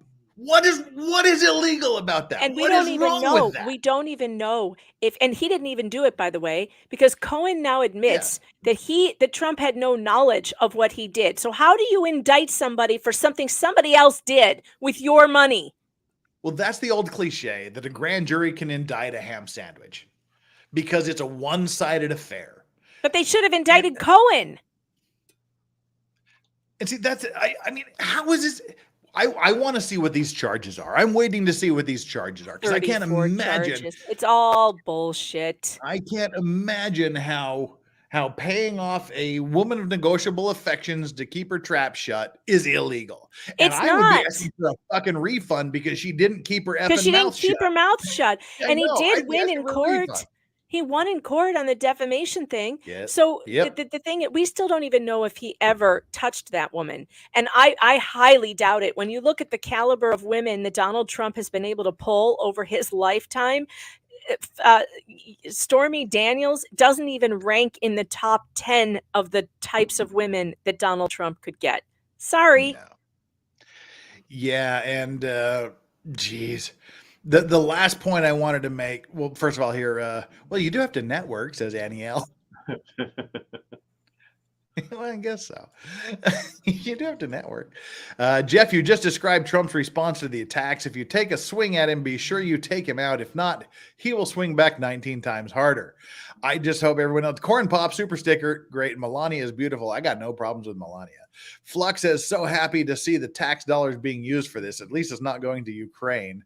That's true. That's a Bad take, one Flux. positive thing about this, Flux. I see your point there. Well, I have a few girls that I see here I'm that are too from close to the Ukraine. Russian So border go for- Ukraine. Yeah. If any of I the was, girls that I hang out with, go Ukraine. And for the Russian girls that I hang out with, go Russia. I might be I'm biased, a but libertarian. I date women from both countries. I don't care, but I don't want them to have my money. How about that? I don't care, but I don't think they should have my. Oh, look, Yoda's sitting up. Yoda's finally Yoda! conscious. You're gonna wake up, Yoda? Oh, big yawn. Adorable pups. Thank you so much, LB, for the super chat. Now, the last thing I want to say about this is, oh, sorry, Nick, you've been trying to say something. No, I just said I did my military service during the Cold War, so I have some bias. And then I read through the agreement between Russia and Ukraine regarding when they got their liberties, they had to give the nuclear weapons back and all that treaty. So yeah, I'm a bit biased, but I do agree. Don't give. But I'm not entirely sure how the U.S. Giving money, or if they are giving old equipment surplus to Ukraine that had the worth of a certain $1 billion. I'm not Well, sure. we've talked about Trump. We're going to talk about Nashville. Why not throw Russia and Ukraine They're into the mix? sending pallets of cash Trust me, it's pallets of cash. And then what happens is that cash gets laundered back to the Democrat Party from Ukraine oligarchs or whatever. And they go like through Hunter Biden, for instance, who supposedly sits on boards of oil companies in Ukraine. And then that money gets funneled back to him and then back to the big guy who takes 10%. You get it? That's the way it works. That's what they're doing. Yeah, I think you underestimate the level of corruption in Ukraine. There's not a lot of money coming back, if anything. I've been there a few times. In the 90s, just after they were a free country, and they started to build roads. Wait, time out. To all the Ukrainian girls that I see, I don't know what the fuck they're talking about. And to all the Russian girls I see, they're absolutely spot on. But let's go back to Trump before we get into this other area. This is the last thing I want to say about this. And because we're 2 hours and 39 minutes and 40 seconds into this as of right now, I'm going to say it. This cunt, Nancy Pelosi. Yeah. Seriously. Oh, God. What the fuck is this? The grand jury has acted upon the facts and the law. No one is above the law, and everyone has the right to a trial to prove innocence? Yeah, I know. My head just exploded. My head exploded last night when I sent this to you. He's been granted the right to prove his innocence? Nancy fucking Pelosi, I'm sorry. That is not how the criminal justice system works. Oh, yes, it is. You have to prove what's how it works. Oh, That's yes, not how it it is. should work. But that's how it works in now. Do you You're see what correct. they're doing? Do you see what they're You're doing? correct. They are now trying to convince us that this is the way that our justice system works. Look at You're the Zachary Anderson trial. That is the way that it works. Look at the Kyle Rittenhouse trial. That is the way that it works.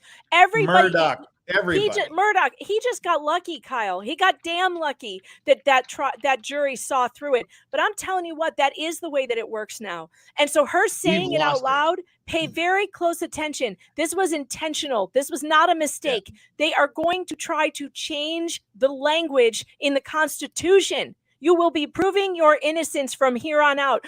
Ask the J6ers how they have been treated. The ones sitting in prison right now in solitary confinement for 2 years without a trial. Ask them if there's such a thing as innocent unless proven guilty. They're sitting there pre-trial in 23 hours a day in a cell. Ask them if that's how this system works. It is. It's dead. Right. You're right. Justice in America is a dead. Stop yelling. No, you're absolutely right. And that is how it is working, but that's not how it is designed to work. And that's what I'm saying. We need to go back. And I'm a strong advocate for when you are impaneled as a juror, you should go through at least one full day of jury training. Agreed. To tell you and explain to you exactly what. Hey, cheers to Julio for the dog cam. Absolutely. To tell and ingrain upon you exactly what innocent until proven guilty means. And I love the way it was put in the in the recent trial where the defense lawyer said it is not innocent until proven guilty. It's innocent unless it's not innocent until even that word until. Even that word until is a problem because it suggests that they will eventually be found guilty. It is the word unless. Unless is totally different than until, and we have to see the difference between the two.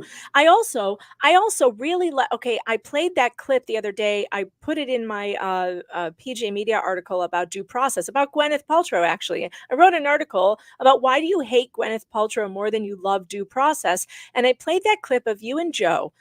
Joe was ranting about this, about jury training and why it's so necessary, and you guys played the clip of the Zachary Anderson attorney getting stopped in the middle of his instruction to the jury saying, and he was 100% right. He said, if you think he probably did it, he's not guilty. And there was an objection. And it's like, how dare you object? He's 100%. If you think he might have done it, not guilty. You think he probably did it, not guilty. That is the truth.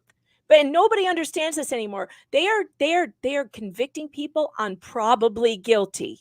Holy shit, we're in trouble. Yep. That's You're not what a reasonable absolutely doubt right. is. That's not what a reasonable doubt is, folks. That is just not it. That is not the standard. Probably is shit. That doesn't make. If he probably did it, if you think he did it, if it's likely he did it, if it looks like he maybe did it, that is not how you convict someone. It has to be, there is no other reasonable explanation other than what the state is putting forward as their case in chief. You actually have to ask yourself, you have to actually say to yourself, okay, he might be guilty, but because they can't convince me, I let him walk free. Period. Exactly. End of story, because it's better for a guilty man to go free. It's better for 100 guilty men to go free than one innocent man to lose his liberty. And if you don't walk into a jury with that in mind, you have no business being there. You should dismiss yourself, because you can't be you cannot go in with the right state of mind. I hate these jurors in America so much. I can't even tell you. I have been so disappointed by the last two major murder cases, both Murdaugh and the Anderson trial. Those people should be immediately, if I don't know why this is allowed. I really don't. I think a judge in the trial should be like, you know what? I'm doing it because the lower court judges can be verdict? appealed. Directed verdict. Jury not with whatever you want to call. There's different words for it. The jury, not the verdict notwithstanding. If the jury comes back and says he's guilty, the judge can still say, yeah, they got it totally wrong. No, that's a jury. That's a judgment notwithstanding the verdict. Things like that. All these judges, or you can do I'll like, allow it. I'll allow it.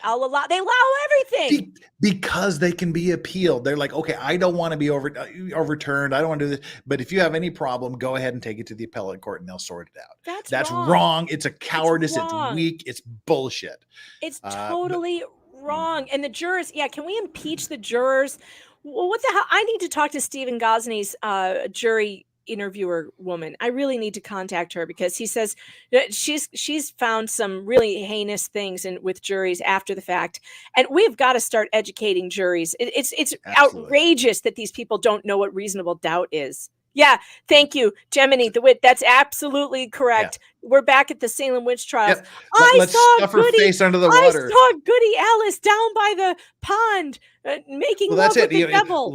Let's push her face in the water, and if she stays alive for 15 minutes, she's a witch. Oh fuck, she drowned. Oh, I guess she was innocent. Well, shit, she went to heaven.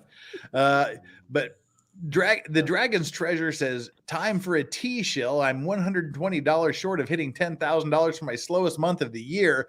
I drank tea all day at the office, so I'm trying not to run to the bathroom every 5 minutes. The Dragon's Treasure tea is definitely something you want to do. If you like tea, even if you don't think you like tea, give the Dragon's Treasure. Give him a shot. He's got loose leaf tea. He's got tea bag tea, 60 teas at least every month he rotates. It's amazing tea. He ships internationally. It's the only tea I drink now. And like I said, I told him that when he offered me this little promo deal, I said, no, not until I try it. And I tried it, and my last order, I think, was like $185 worth of tea from him. He's my tea guy. Go there to the Dragon's Treasure. Find flavors that you think are interesting. They're all over the map, from serious earthy stuff to apple and candy cane teas. He's got everything in between. And while you're there at thedragonstreasure.com, use code word VICES and get 10% off. He gets a sale. You get 10%, and I get a 5% kickback. It's a win-win-win situation.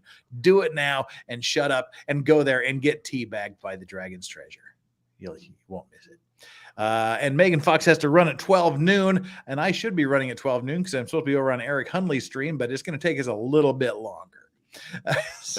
One thing that I discovered also in this unless proven guilty, I've listened to the questions when they select juries, and often the question comes up, can you be unbiased? And that's a very weird question, because you're supposed to be biased to the defendant. Exactly. Right. And that's what I keep harping on. You should go as a juror. Your mindset should be, the prosecution has falsely accused this man. They're dirty liars. They're dirty liars, every last one of them on the Prove prosecution. me wrong. And they must prove beyond a reasonable doubt that they are in fact charging the right person. And they Mhm. don't do that. And no one tells them that, though. It's not technically their fault because Nick's right. They go in, they get these stupid questions like, can you be unbiased? And he's absolutely 100% right. That's not the right question to ask a jury. The right question is, do you understand that the prosecution can and does prosecute the wrong guy a lot? Do you understand that your job is to figure out if they're doing it in this case?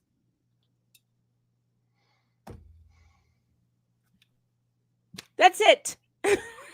Yeah, and I hope you're not looking for an argument because I don't have any argument. I know it's so maddening, and I bet if I get called for jury duty, I'll never make it onto a jury because I won't. But see, that's the thing. That's why the fastest way to get off of a jury in America is be a lawyer. One side or the other does not want a lawyer who thinks this way to be on the jury. One side or the other will strike you fucking instantly because they want no part in what you bring to this trial. They want no part of a that is wrong. journalist. They want no part of a journalist on a jury either. You're absolutely correct. And see, it is so infuriating to me that people that when they talk about jury duty, the first question they ask is, how do I get out of jury duty? It should be a fucking honor for you to sit on a jury. Yeah, I wrote an article about this recently that all of us who try to get out of jury duty should stop immediately. Because the jury system is so screwed up, and the people who end up on juries are the ones who are too dumb to get off, and that's unfortunate because then some poor guy's life is at stake, and those are the people who are there making the decision. No, if you have a chance to be on a jury, take the time off, do what you have to do, and and answer the questions honestly, and let yourself be chosen for jury duty. I mean, I realize we can all get off of jury duty if we really want to, because we know what to say. Yeah. But the point is, don't do it. And I feel guilty. I've done that. That gets the smart people. That gets the responsible people. That gets the people with common sense off the jury. And all you get are the Matlock and Judge Judy watchers that go, I don't have anything else better to do. May as well sit on a jury and get my $30 a day.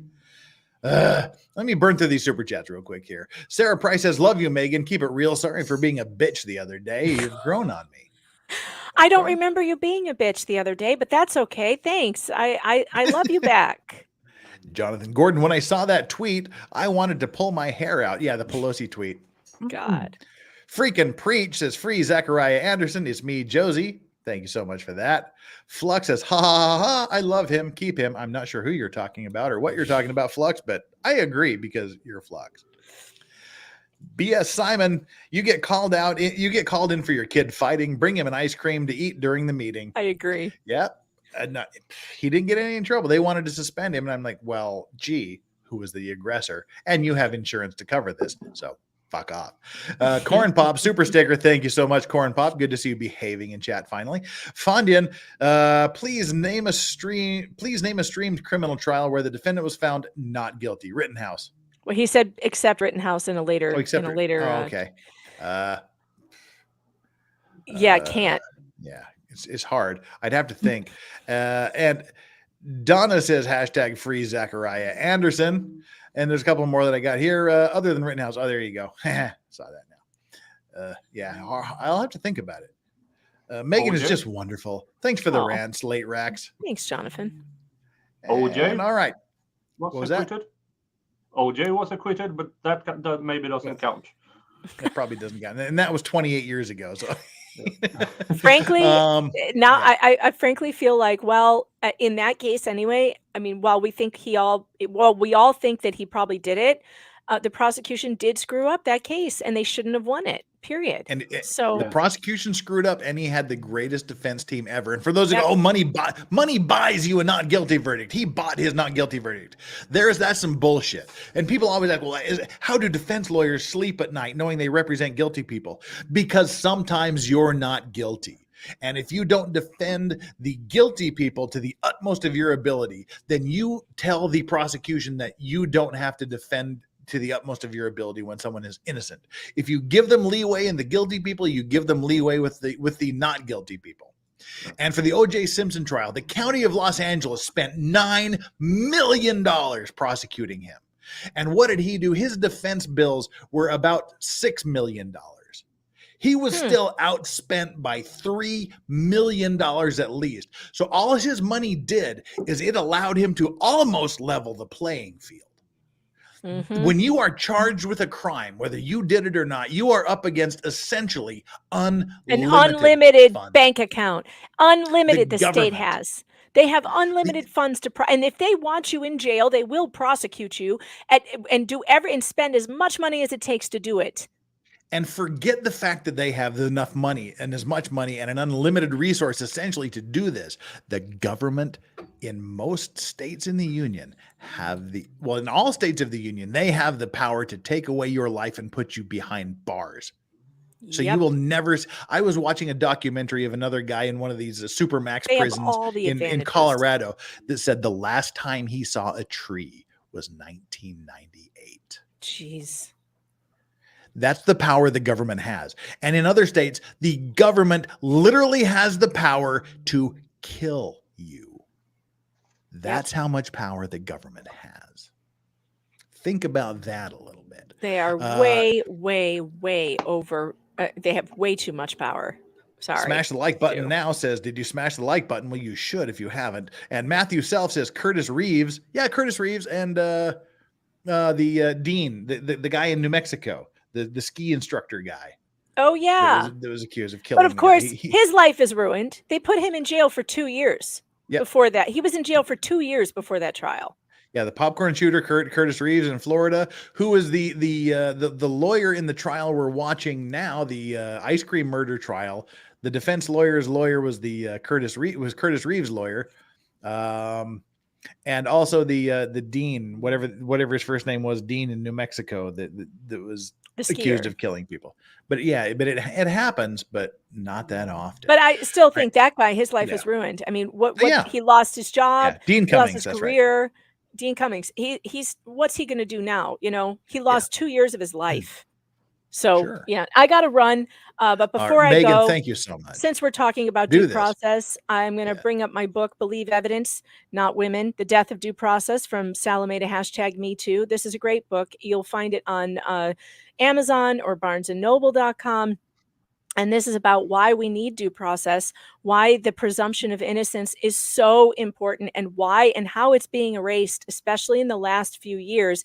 This goes over the reason I wrote it, and what caused me to write it was watching Brett Kavanaugh get railroaded by those lying bitches who were all lying about his past. And they even just the other day, one of them came out and said, I never even met him. So now we know. I knew it back then, but this book will go over real events that happened where women lied to put men in prison, women lied to destroy men's lives, to take their property, and there's no reason why we should ever believe women over the evidence. So go pick it up because it's a short read, but it's a good one. And follow me on And if you want a Locals. book that has John the Baptist's head on a silver platter on the cover, it's a great cover. book. It's a great cover. It really is. There's even a nipple. So that was Oh, pointed sweet. I'm out to gonna me buy the it other then. day. That was pointed out to me the other day, and I was like, huh. I But it's a never saw Renaissance that. nipple. It doesn't count. Renaissance nipples don't count. That's true. That's true. All right, guys. Take care. Megan, thank you so much for sticking here with us. You are a gem, and I never laugh so hard than when I'm with you and Nick. You're like two of the funniest people on planet Earth, and I Aw. deeply appreciate you being I here. love being with you. Love too. you, Megan, so much. Take care. Bye, guys. Bye. And go to Megan Fox's all of her accounts, her YouTube or Twitter, and just follow her forever. Nick, let's get on to your trial. Talk to us. What is this trial? This amazing 3-day trial you covered? The Wisconsin versus Alan Brown. Alan Brown. What did Alan Brown allegedly do? Well, it's not alleged anymore. He was convicted. Yeah, he was convicted of the things he did in Wisconsin. Now we await what the trials in Illinois. And what did he do? In Illinois, he not allegedly anymore. Allegedly. Wow. See, people in Sweden do yodel. Maybe that's why they mistake us for Switzerland a lot. I don't know. Well, stole a car, drove it, parked at the gas station. Cops more or less surrounded the car. Four cop cops. He got out of the car. They yelled at him, "Stop!" He ran. They chased after him. They say he reached under his arm to fire towards the police officers. They released the canine dog who latched onto him. Then he is convicted of shooting this canine dog. Mm-hmm.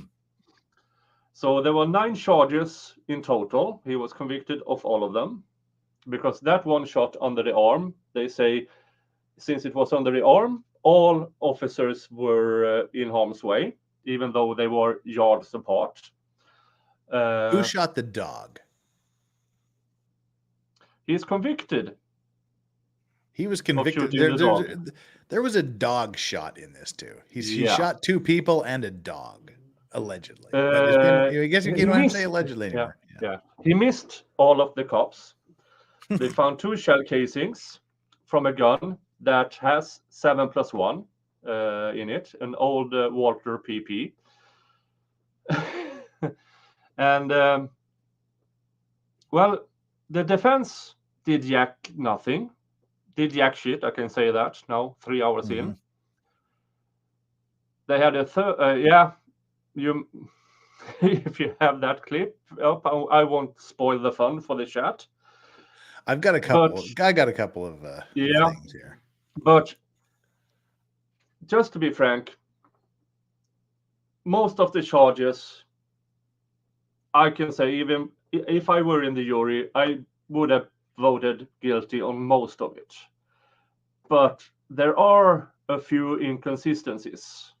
And you have a tool mark guy,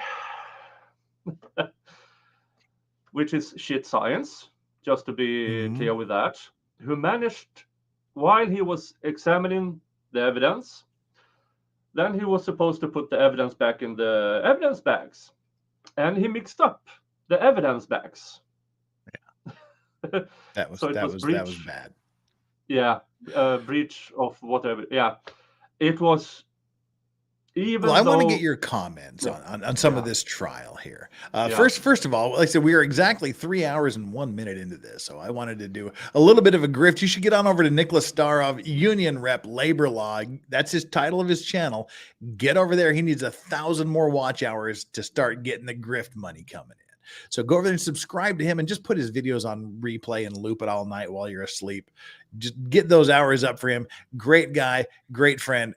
Pleased to know him, and I love hanging with him. Love having him on the streams.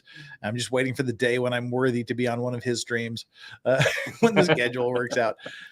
Go over there and get there. And while you're here, if you haven't hit the like button on my channel, please do. I've got to pull the like and subscribe poll. We currently have 803 people here, which is awesome. And 893 likes. And we have the poll. Wait, where'd you go, Nicholas? Nicholas died. Come back, Nicholas. No, we're going to cover your trial, Nicholas. Please come back. Hit the like and subscribe button. The subscribe button's really become important because apparently people don't like me tonight with these rants. Since we started, I've lost 14 subscribers. I've lost 14 subscribers since we started this stream tonight with my rant. So apparently people don't agree with me. So if you are one of the 801 people who have just lost 30 viewers, if you're one of the 801 people that are still currently viewing this, please hit that like button and please subscribe to the channel. I'd love to have you here. And we have our base takes. We're totally unbreaded. We're doing things the right way. And we're not afraid of our opinions. And if you don't agree with me, I respect that. And I want to hear the feedback if you don't agree with me. I don't want this to be an echo chamber where all of my viewers watch these things with me and say, oh, yeah, I agree with everything he said. I want you to challenge me. I want to hear the opposing viewpoints. So hit that like button, hit the subscribe button, and take our little poll. Currently here, as we're getting ready to wrap this stream up with just a couple more things and some updates to go through. It's a boon to the vices. That's the reason you hit the like and subscribe button. 16% of you said that. And tied for with 23%, some of you hit the like and subscribe button because the power of Christ compels you, and the poll trumps all. But winning with 38% of the vote is it's none of your Schabusiness why I hit the like and subscribe button. So, all right, I want to get into this trial. This guy, apparently his case was so bad, he got like the worst lawyer in the history of mankind to be his lawyer. Yeah, me and the chat, I was planning on doing this as neutral as I possibly could, but me and the chat just saw the supposed defense, and we went, okay, let's try. Let's do the defense he should have had. So the stream that was during Tuesday, Wednesday, and Thursday is a lot of us nitpicking, finding stuff, just to show at least the 100 or so or 500 or so total viewers that this is how a defense should be instead of what they were watching. And since I've told people to like and subscribe, I've lost another subscriber. We're down to 36,001. We were up to 36,026. Now we're all the way down to 36,001. So we've lost exactly 25 subscribers. This is great. Please hit that subscribe button. Do me a favor. Now, this is the opening. Well, this is before the opening statements. This is while they were reading the jury instructions. The judge, who sounds like one of the most boring people on planet Earth, he was reading the jury instructions, and this is what was going on with the lawyer at that time. This is the defense lawyer here, and this is the defendant, and this is the backup lawyer. That's the second chair. This is what the lawyer was doing while the judge was reading the jury instructions. Deciding upon intent and knowledge. You cannot look into a person's mind to find intent or knowledge. Intent and knowledge must be found, if found at all, from the defendant's acts, words, and statements, if any, and from all the facts and circumstances, in this case, bearing upon intent and knowledge. The jury's decision. If you are satisfied beyond a reasonable doubt that all three elements of this offense have been proved, you should find the defendant guilty. If you are not so satisfied, you must find the defendant not guilty. Count 8, driving or operating a vehicle without owner's consent. This lawyer is falling asleep. The defense lawyer is falling asleep at the beginning of the trial while the judge is reading the instructions to the jury. Use of a dangerous weapon. The 8th count of the information charges Alan M. Brown on or about Thursday, October 21st, 2021 in the village of Bristol, County, Kenosha, state of Wisconsin. Yeah, so that's how this trial started, with the defense lawyer falling asleep. What grade would you give the defense lawyer in this case? I will give him slaps. There's nothing to grade. There's literally nothing to grade. His entire demeanor, and I know I got a bit criticized because I criticized the way he looked and dressed. But I said, in private, dress and look as much of a hobo you possibly can if that makes you happy. You're in trial. You're representing a person who in the end, during 2 trials, will be put away for the rest of his life. Dress accordingly. It's a $500 investment in a wardrobe. 1 jacket, 2 pair of pants, 5 ties, 5 shirts. You can combine them any way you want. $500 to look good in court. And he didn't do it. No. Yeah, because you look at me now. This is me on stream. If you have seen me doing my mock defense closing argument, that is how I represent myself if I have to go to court the few times I do. Because you can't look bad in court. The jury will pick up on it. The judge will pick up on it. Yeah.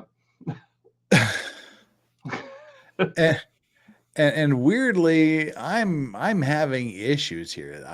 Suddenly, I cannot access YouTube.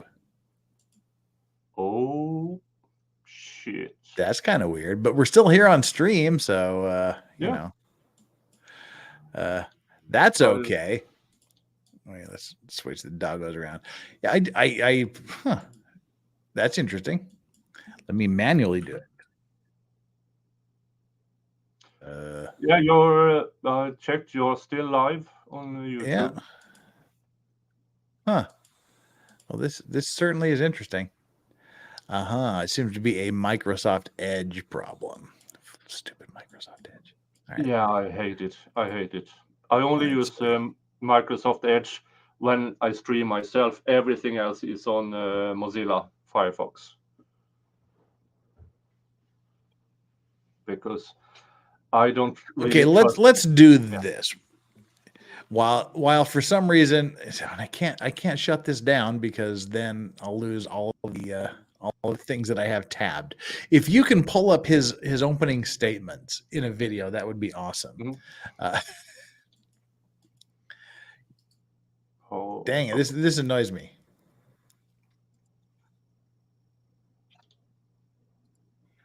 Well, I'm going to make some adjustments here so I can redo this.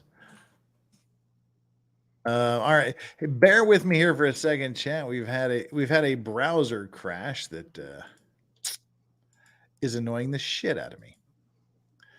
So I've got to copy and paste all of my things into a different browser and then shut the browser down and reopen it again. Because that's how my life works. And I got to copy and paste this. I deeply apologize. Bear with me here for just 1 minute. That's what you got to do.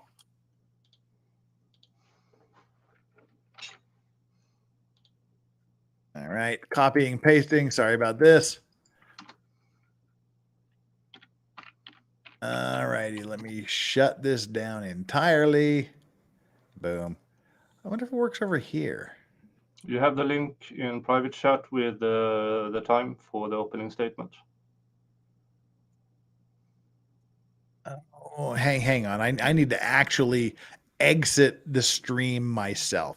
Give me like 15 seconds. I'll be right back. Hi, chat. Not in control, but 3,000 watch hours and counting.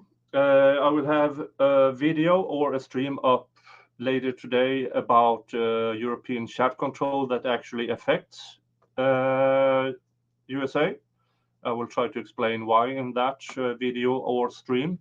Tomorrow I will stream about, hey, I was just grifting away.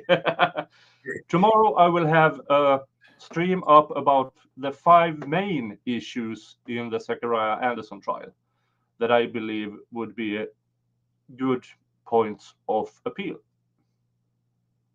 I was planning because I got a 5x8 rug, and I'm taller than the alleged victim, not as heavy as the alleged victim, so I might have a video going on about reenacting what the prosecution said happened to Zachariah Anderson.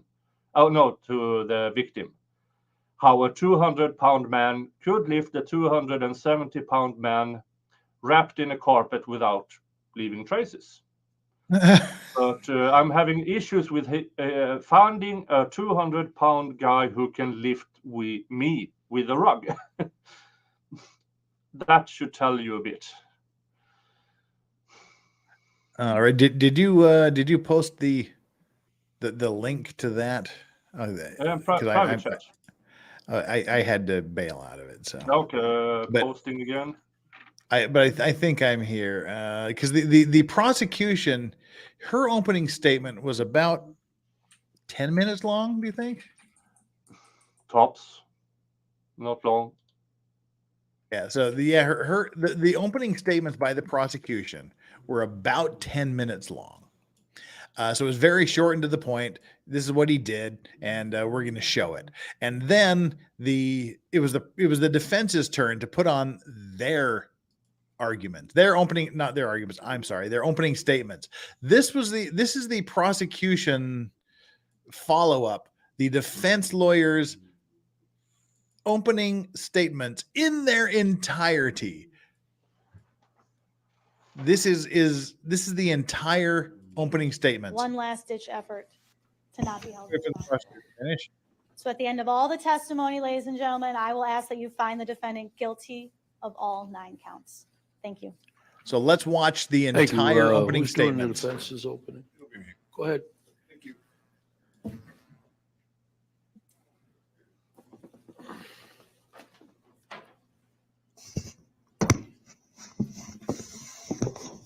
Yeah, fondling the microphone.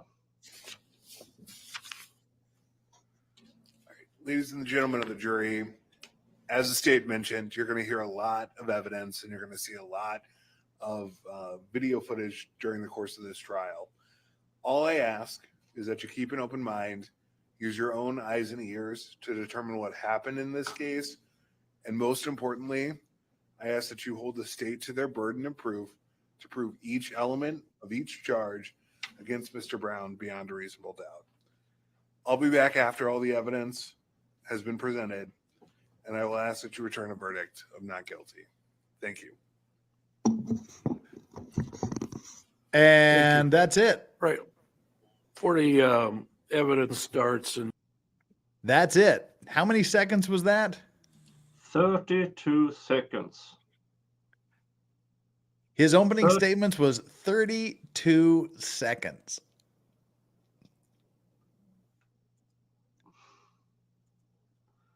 I mean, maybe he didn't have a lot to go through, but Chandler Halderson's lawyer at least went a few minutes. That's not a good thing. I mean, that's and he falls asleep during the initial jury instructions. He gives a 32-second opening statement. They didn't put on any case, did they? No, they did not put on a case in chief. They have no witnesses to call. Alan Brown did not testify himself. So directly after the prosecution rested, they rested. And the female second chair lawyer, she gave the closing statement. She gave the closing arguments that were like 5 minutes, maybe 2 or 3 minutes. I think my chat clocked it at 4:20. Yeah, and so the only opening statements that have ever been shorter than that were these. Everything that guy just said is bullshit. Thank you. That's the only opening statements I know that are shorter than what the defense lawyer did in this case. Yeah, and that was entertaining and truthful, and it was in a movie. JSD says, pull the video. 32 seconds is too fucking long for that opening. He did say it kind of slowly. He could easily have done that in 20. He just wasn't trying. So do you think he did it? Most of it, yeah. He did most of it. Okay. The important bits, the shooting 2 people bits. He didn't shoot 2 people. The only injured was he killed 2 the people. dog. That is the Illinois. This was just what he did in Wisconsin. Oh, okay. Hijacking car, directing a gun towards cops, convicted of shooting the dog, and resisting arrest and all of that thingy. Having a firearm in a car that wasn't yours is apparently a crime in Wisconsin. Okay. Yeah. Well, so I mean that was That was a thing. That was a trial that lasted like 2.5 days. And Nicholas covered every minute of it. Every minute of the 2.5 day trial. But while we're on weird things, I promised we'd talk tangentially at least about the Murdoch trial. Creighton Waters, the prosecutor in the jury in the Murdoch trial. There's a thing. He's got a thing. There's a thing about Creighton Waters, the prosecutor in the Alex Murdoch trial that I was not aware of. Before we get to that, smash the like button now. Thank you so much for that super sticker. And Trent Thorough says popcorn shooter, not guilty. Yeah, we mentioned that. And Wolfram says, okay, unsubscribes, then subscribes. Did that help? No, but just make sure you're still subscribed. And he needs Pro Vigil, says D what? And the Chuggy Show here for the pup cam right over there. All right.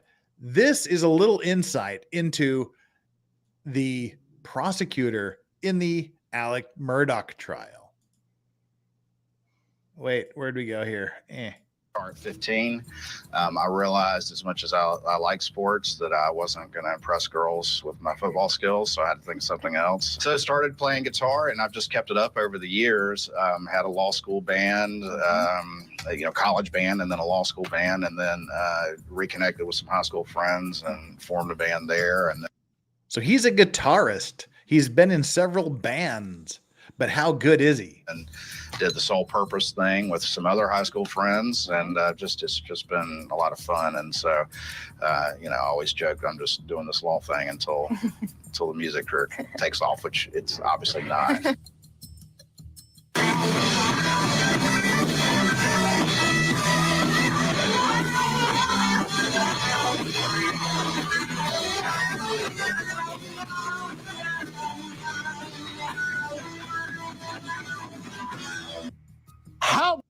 There's a look you didn't expect to see from the Alec Murdoch prosecutor, shredding some metal guitar. That was interesting, and it actually sounded quite good. He's actually a really good guitar player. I was expecting something along line with, the Chad on the party with the guitar singing Wonderwall. But the Dread Pilot Wesley says, I hate him more now. Agreed, he brings a bad name to metal. Bring in Gosney for a review. And in South Korea, in South Kansas City, a storm is a-coming. Wow. Well, be careful if it's an actual storm. Yeah, nothing metal about him. Metal rejects him. Yeah, I get a bit of interference here because I think there's a thunderstorm rolling in. So hence, I don't know if I will make a video or if it will be a stream about the new chat control stuff. Well, the last thing I want to do, and then I'm going to do a quick rundown of some trial updates. But one of the last things I want to do here is talk about the Nashville shooting a bit. But to start that out, I want you to watch this. And we've done several streams about this on my channel. The Uvalde police, how they responded to the Uvalde school shooting, the absolutely despicable, deplorable cowardice that was evidenced by every single fucking police officer here, except for a very, very few who wanted to do something, but were prohibited from doing it by the people in charge. I'm going to mute this because the volume doesn't matter. What you have here is these police. They're just down the hall is a single shooter with no body armor killing 19 children. And you have all of these cops standing around doing nothing.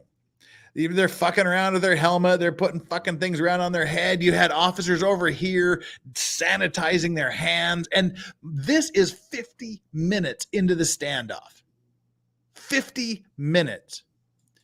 You've got all these officers with, you've got the tactical shields. They're all loaded with weapons. They're fully jacketed. They've got the bulletproof vests on. They're down the hallway. They have breaching equipment. They're ammoed up to the gills. And this number sounds ridiculous. This number sounds like an absolute fucking made up number. But in reality, are you familiar with this case, Nicholas? I've seen the news about it, but not much more. Well, to bring you up to speed here, and again, this is where my money goes bye-bye. Is this point right here? This is where we get we're going to be put behind an adult only wall. A guy comes into the school. He got into the school, but there were actually police in the parking lot before he got into the school. One of the officers hesitated whether or not to shoot him, but he didn't know if he could or not. So the guy got in the school.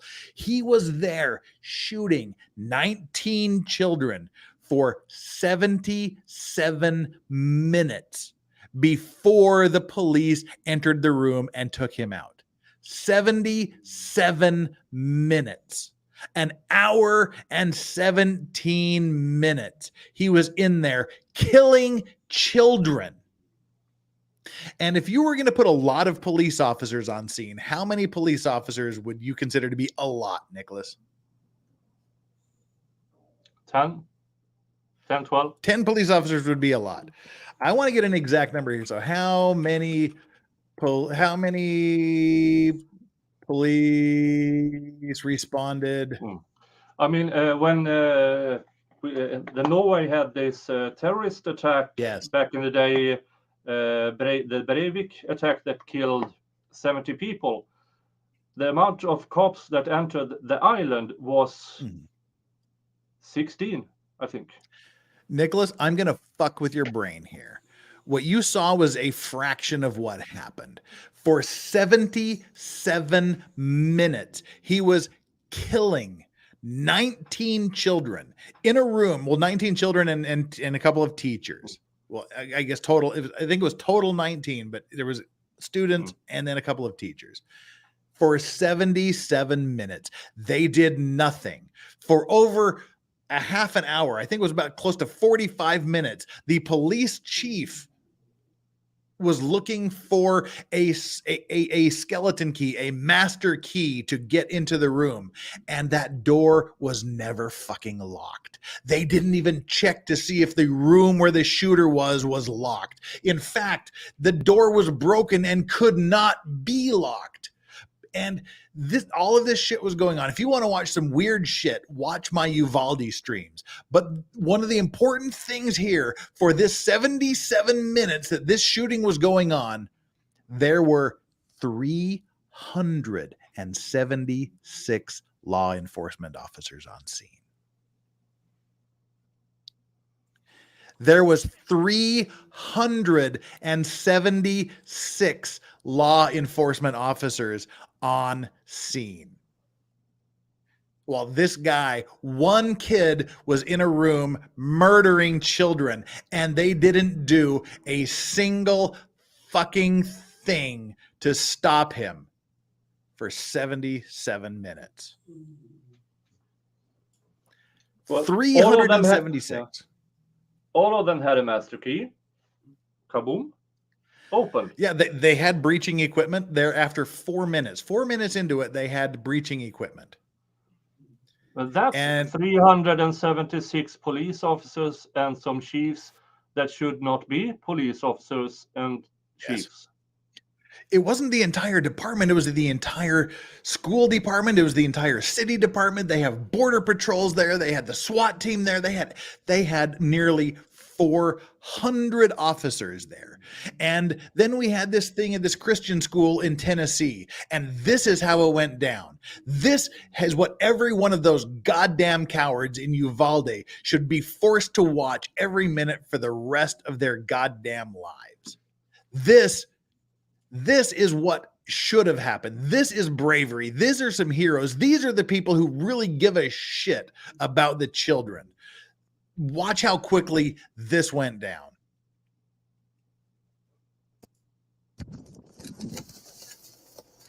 Get on scene.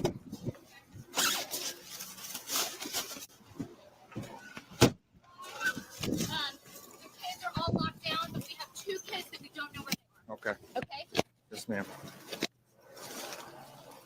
Yep, assessing the situation, getting enough information. Yeah, tactical.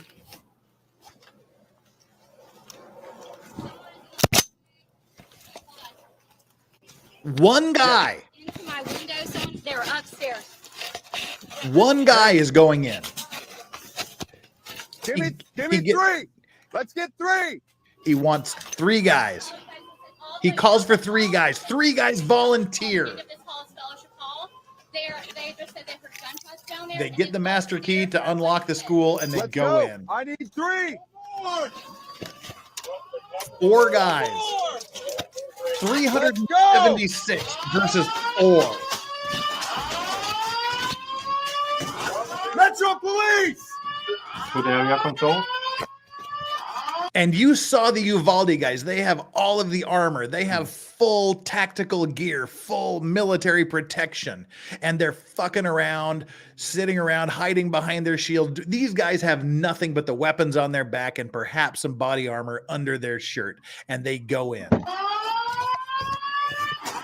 door. On me. They're not hiding. They're not wondering what's going on. They're searching. They're searching for someone who could be hiding behind a door, hiding behind a wall, and is going to take out at least one of them. But they continue searching actively. Next. Let's go.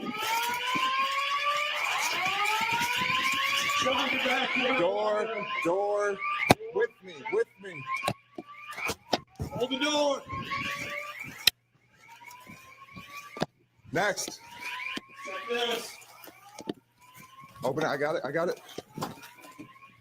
Let's go. These guys have trained for this. This is. Move right. Cover. Yeah. Cover left. Then they start to hear the gunshots on the second floor.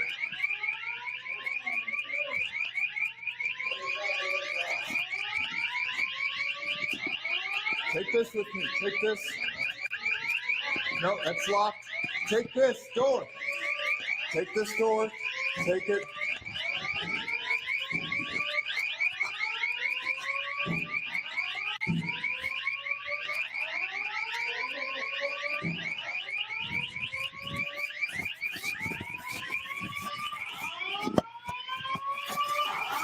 I think it's upstairs. It sounds like it's upstairs. But they've heard the gunshots. They're running upstairs toward the gunfight.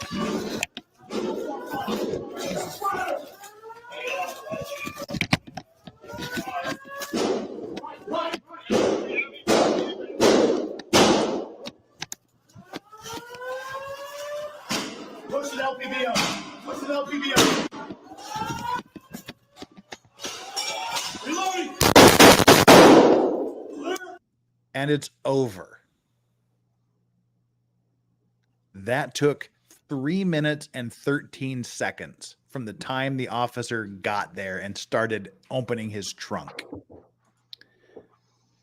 3 minutes and 13 seconds. 4 guys, minimally equipped, went in, put their lives on the line, put themselves into danger, and hunted down someone killing children. Compare and contrast that with nearly 400 officers fucking around while 19 people, including mostly, I think it was like 17 children and 2 teachers, if I recall correctly, were killed. That is some serious balls on those police officers. Yeah.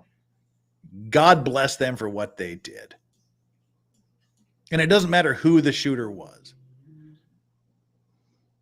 That is some shit right there. Yeah. Those guys deserve all of the praise and whatever they get. And those people like Uvalde should be ashamed.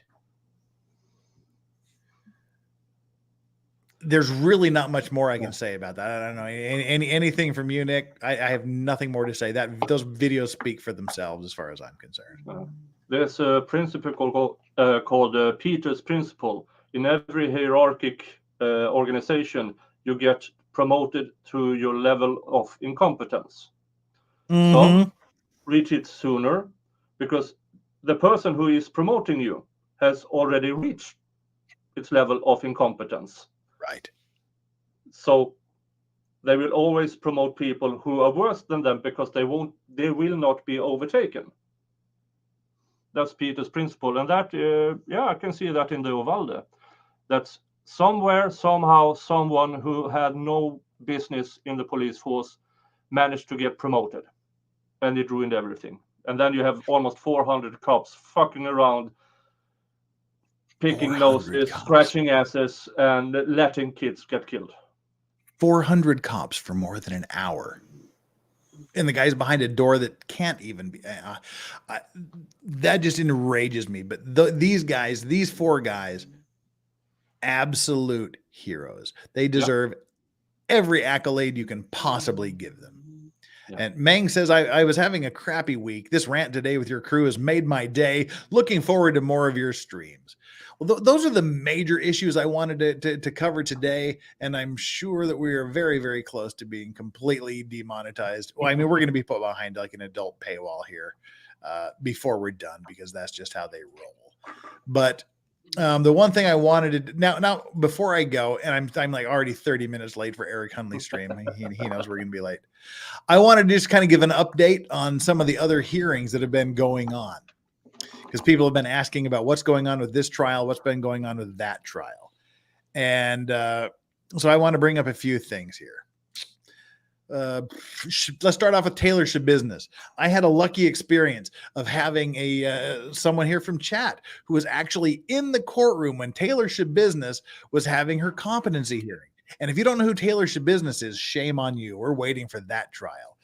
Taylor Schabusiness, she did a bunch of drugs. She did this amazing drug cocktail with her boyfriend, ended up going to her boyfriend's house, choking him out, allegedly passing out and blacking out whilst they were engaged in this rough sex with chains and things.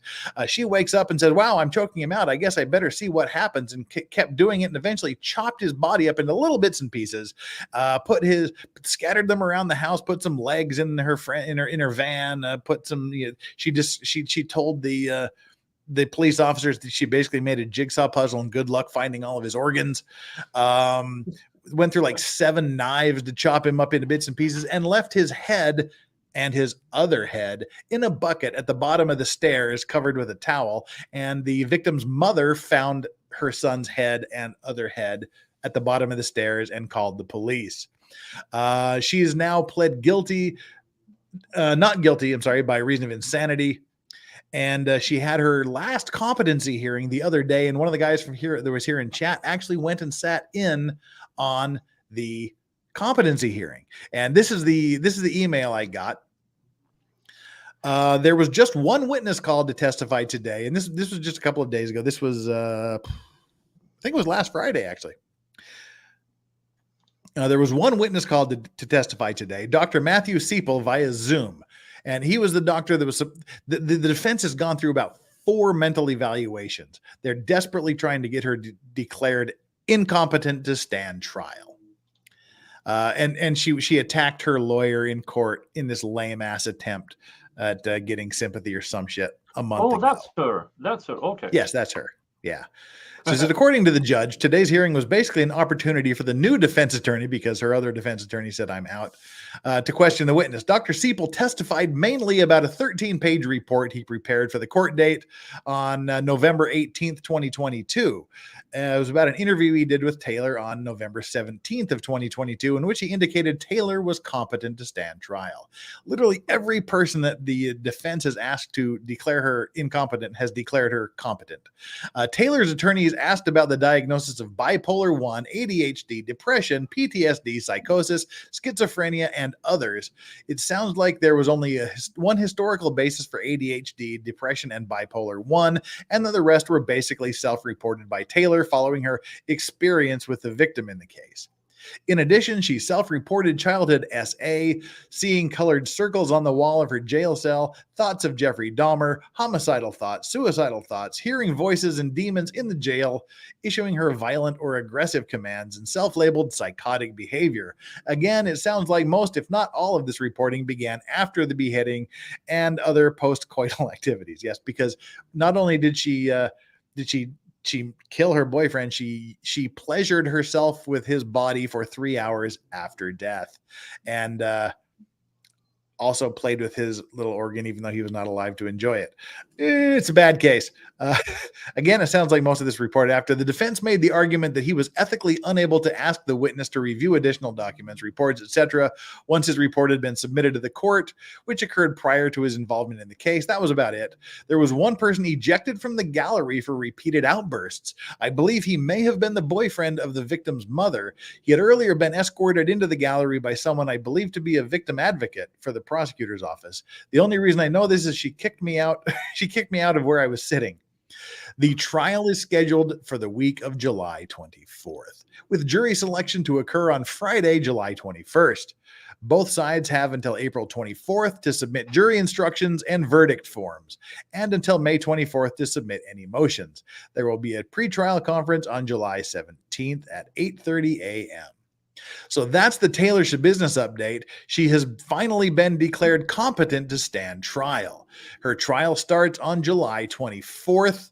That it's supposed to be a 2-week trial, which really pisses the shit out of me because I've been with this since day one, and I really want to cover this, but I will be going to Anime Matsuri in Houston the first week of August. So I'm only going to get to cover like 1 week of this, and that pisses me off. That really annoys me. Hopefully it's delayed again for some reason, but it's likely not. This judge wants this trial to happen. What's the over under on guilty, not guilty? She's guilty. She basically, well, she didn't just write the police report. The police were investigating, and she was correcting them on where they got her story wrong. She's like, no, this is what really happened. And the fact that she was covered with blood when the police showed up and said, "Do you know why we're here?" And she said, "Oh, probably a warrant for my arrest." It's just bad. It's just really, we'll read the criminal complaint against her is literally one of the most horrible documents I've ever read in my entire life. And of course, we'll read it again when trial gets near because it's just that bad. My chat provided me with a Danish case, which is the most gruesome murder dismemberment in Danish history, where they found 231 body parts and still not collected an entire body. Any update on Clenney? Well, we're going to get there in just a second. Hang on, John Gordon. We've got all the trials. We've got all the trials lined up here. Don't want to miss any. The next one is Sarah Boon. Suitcase. Yes, the suitcase murderess. There still is no trial date, but she's just like 16 hours ago, she sent a letter to her attorney and to the judge, basically complaining that she hasn't been able to talk to her lawyer for about the last 8 months. So she's complaining. It's supposed to go to trial April 10th, I believe, but her lawyer is asking for a domestic violence advocate, spousal abuse advocate thing, and I don't think one's been appointed yet. So although the trial for Sarah Boon, the suitcase murderess, is supposed to be taking place on the 10th of April, I believe, I think it's going to be postponed because they're just not ready. The update on the Courtney Clenney OnlyFans murder, nothing has been set yet. Nothing's on the docket. Nothing is really happening with that. We've still got to wait a little bit. The April hearing, it's up in the air. Everything that has to happen before the April hearing date hasn't happened, so expect that to be changed. Yes. Digger 420 in the chat. They have found 231 body parts, but not a whole body. That's just about a whole body, I guess. Can anything be done about that, Jeff? An appeal on behalf of the defendant? If you're talking about Courtney Clenney, I mean, like, it's only been what? It's only was it 20? It's been about a year, I think, right? It's been about a year. to go to trial in a year is almost unheard of. That is very, very, very fast.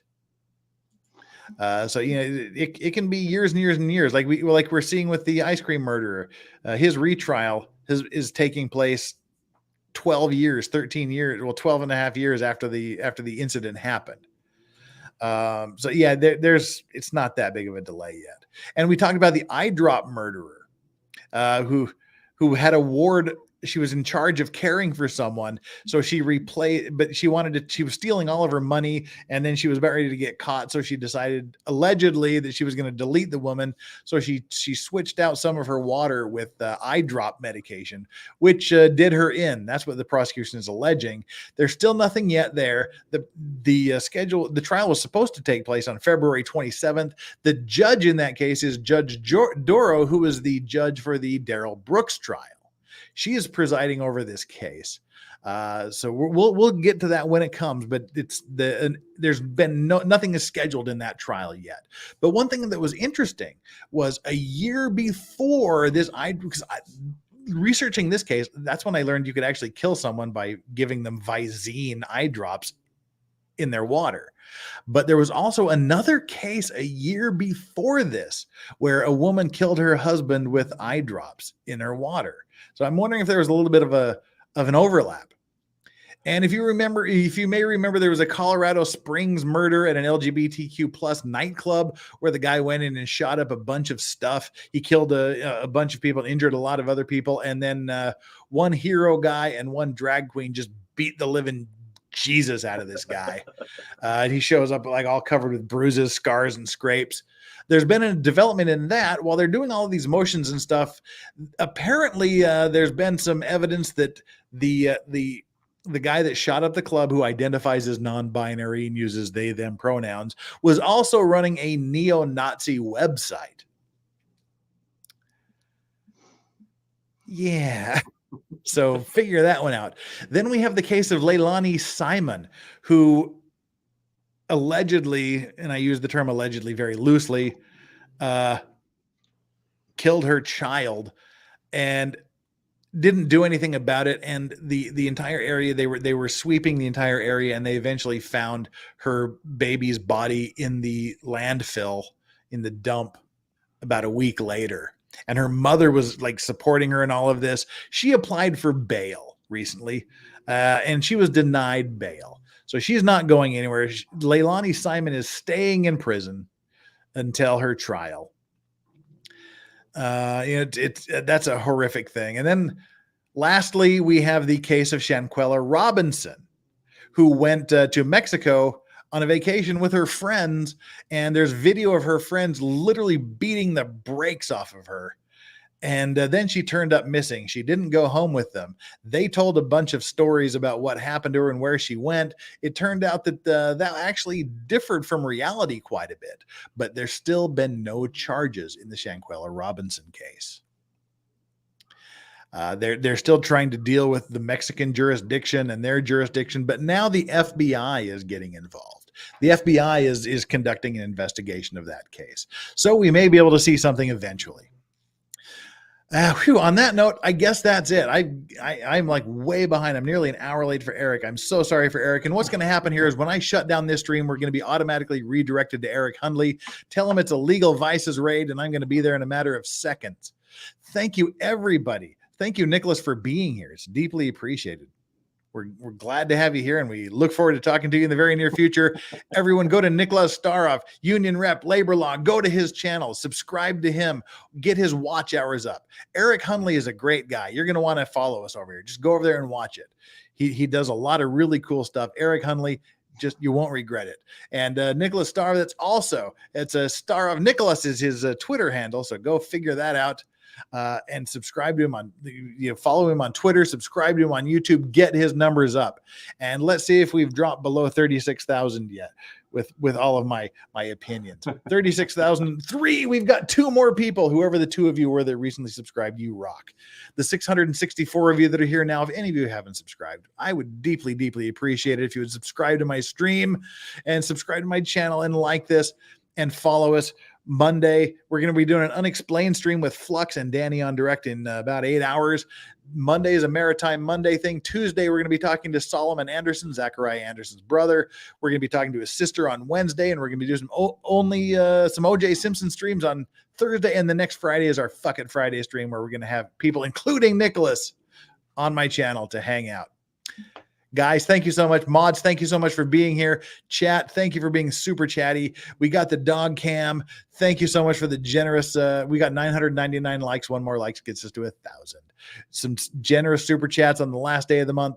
Love you all. You guys are great. Keep it up. We're going to enjoy you. Check in about 8 hours for The Unexplained with Flux and Danny on Direct. Thank you so much, Nicholas. Let's all go over and see what's happening at Eric Hunley's page. And Corn Pop, Under the Wire with a super sticker. Bye now.